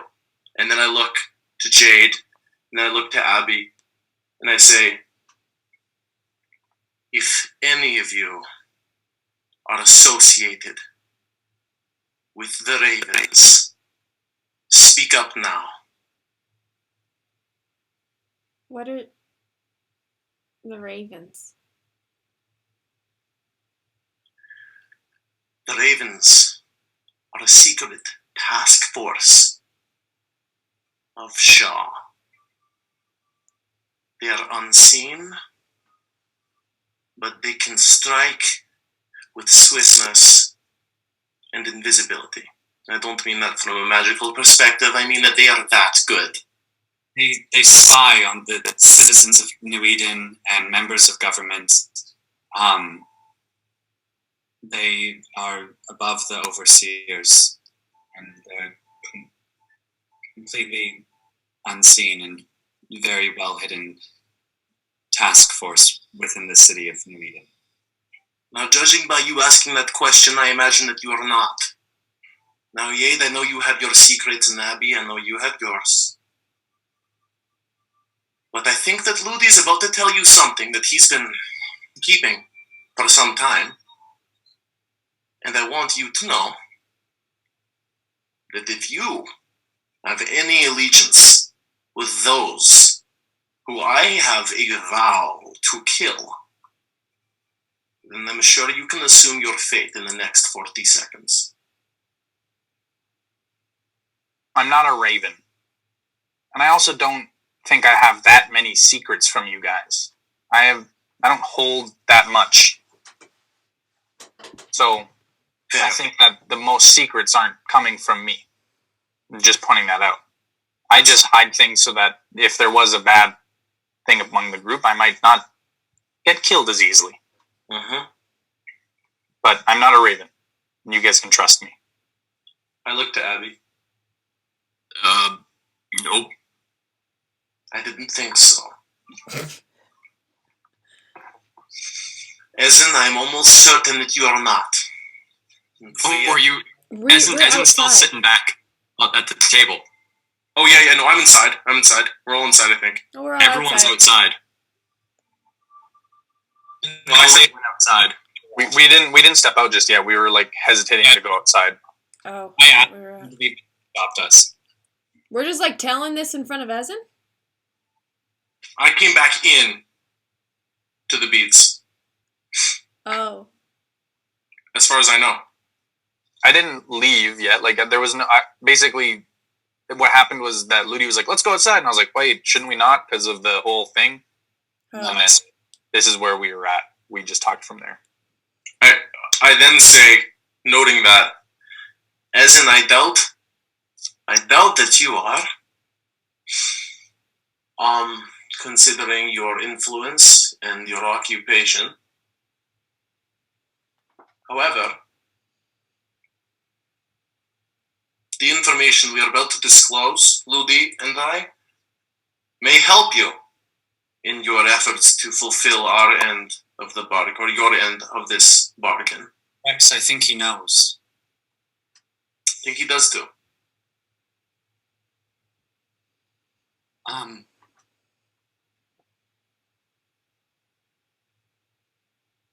I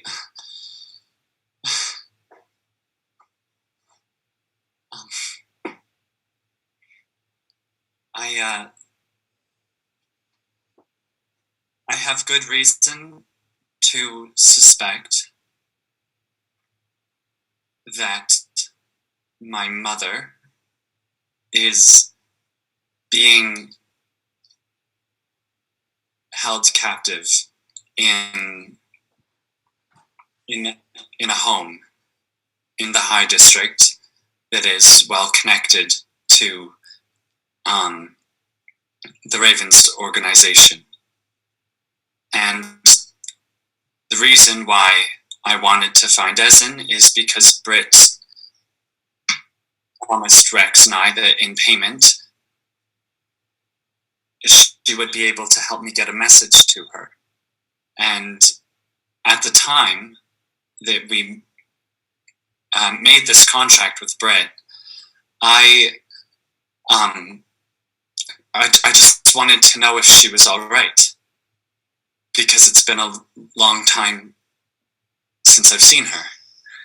And in the days since, as I've thought more about it, I've come to the conclusion that I want to get her out. And I think she wants to get out too. And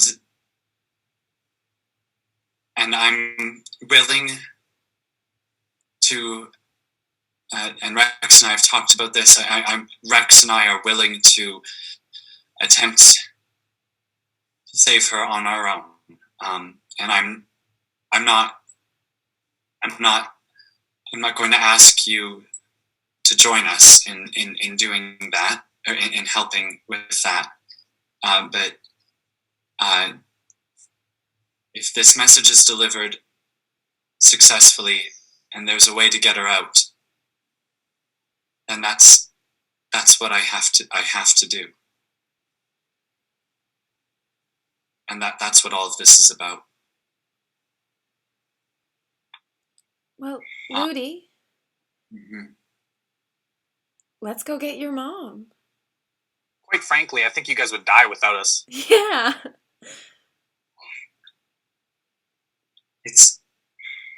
I don't think you guys understand how dangerous they are. They're unlike anything we've ever seen before. We all have dangers in our corners silently coming after us one by one. Now it's just our time to go handle yours. There's something. Go on. I also think that they have my he was like a father to me. His name is Iroh. I've talked about him before. He's the monk who trained me, and I think they have him as well. And I didn't know my mother very well growing up. She was abused and held captive for most of my life. But I when I ran away, I think they captured and tortured Iroh as well. And I think they're probably being held together or nearby, and I need to try. I need at least try getting them both out. and that's it. And I look at Rex. As I say, that's it. I just look at him. Then let's do it. You have family. You know how cool that is? You better hold on to it, right? I can't imagine family. And you have some just waiting that need your help? Let's do it. Are you sure? Yeah, no doubt. I don't know what to say. Don't say anything. Start writing your letter, because we've got about 46 minutes left, and we paid good gold for every second of that time, so... Thank you. Jade, you don't have to put yourself in any danger. I want everyone to know don't have any expectations. I don't want to do it. I don't think that it's safe to do it. I don't like the idea of putting myself in those situations, but I really think that you are a valuable set of people in my life. And sending you on that mission alone scares me more than going on it at all. So I'd rather be there to support you guys. I don't think it's stupid, and I'm not saying that you're dumb for wanting to do it. But I'm here for it.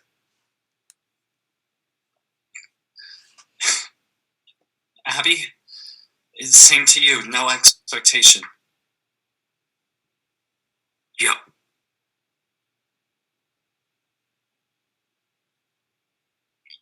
I grab Ludi's hand and pull him close, and I look at everybody else, excluding Freya, as in say,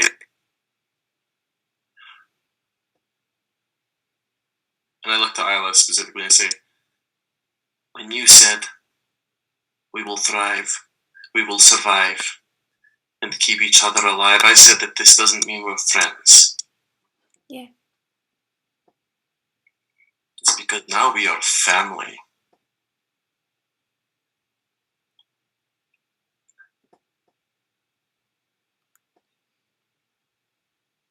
I'm just gonna. I walk up to each person in turn, and I hug them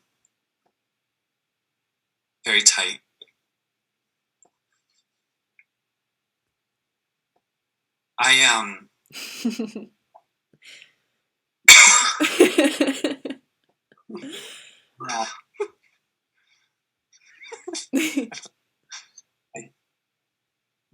Growing up, I didn't really know what it was like to have someone have your back, and I wouldn't be surprised if that was the same for a lot of us, all of us. But I've never felt so supported in my entire life. So, from the bottom of my heart, thank you.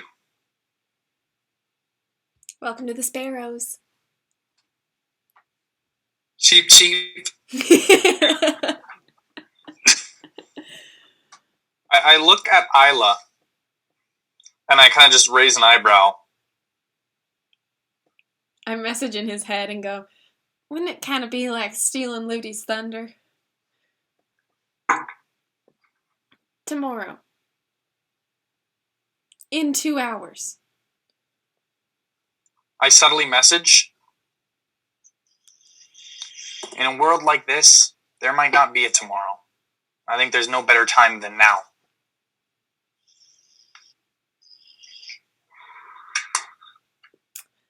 And then I just kind of settle back. And Rex, I'm gonna need you to give me a wisdom saving throw. I pull my slidey drawer out where my dice are. Here we go. It's not good. 7. Okay. So while you all stand, Ludi has just given this nice speech. Isla is preparing herself to possibly open up to the group. Rex, you feel the hair on the back of your neck Scales. stand up. The scales on the back of your neck stand up. And that is where we're going to end the session for tonight. Ah. Oh, Oh my gosh. Wow. Thank you guys so much for tuning in to Dungeons and Drama Majors. We really appreciate all the support from you guys, the very, very wonderful community. If you have a bit of boredom, anything coming into your life during this crazy time where you think, you know what, I'd really love some content to consume, check out our YouTube channel at Dungeons and Drama Majors. We have countless hours of D&D. This is episode 25. You have 24 episodes before this one to check out. Watch some cool content. And with that, we'll jump to, are there any quotes for tonight? Just read them. The first one's a quote from Isla. It's, Ludi, there's bullets here for your little gun.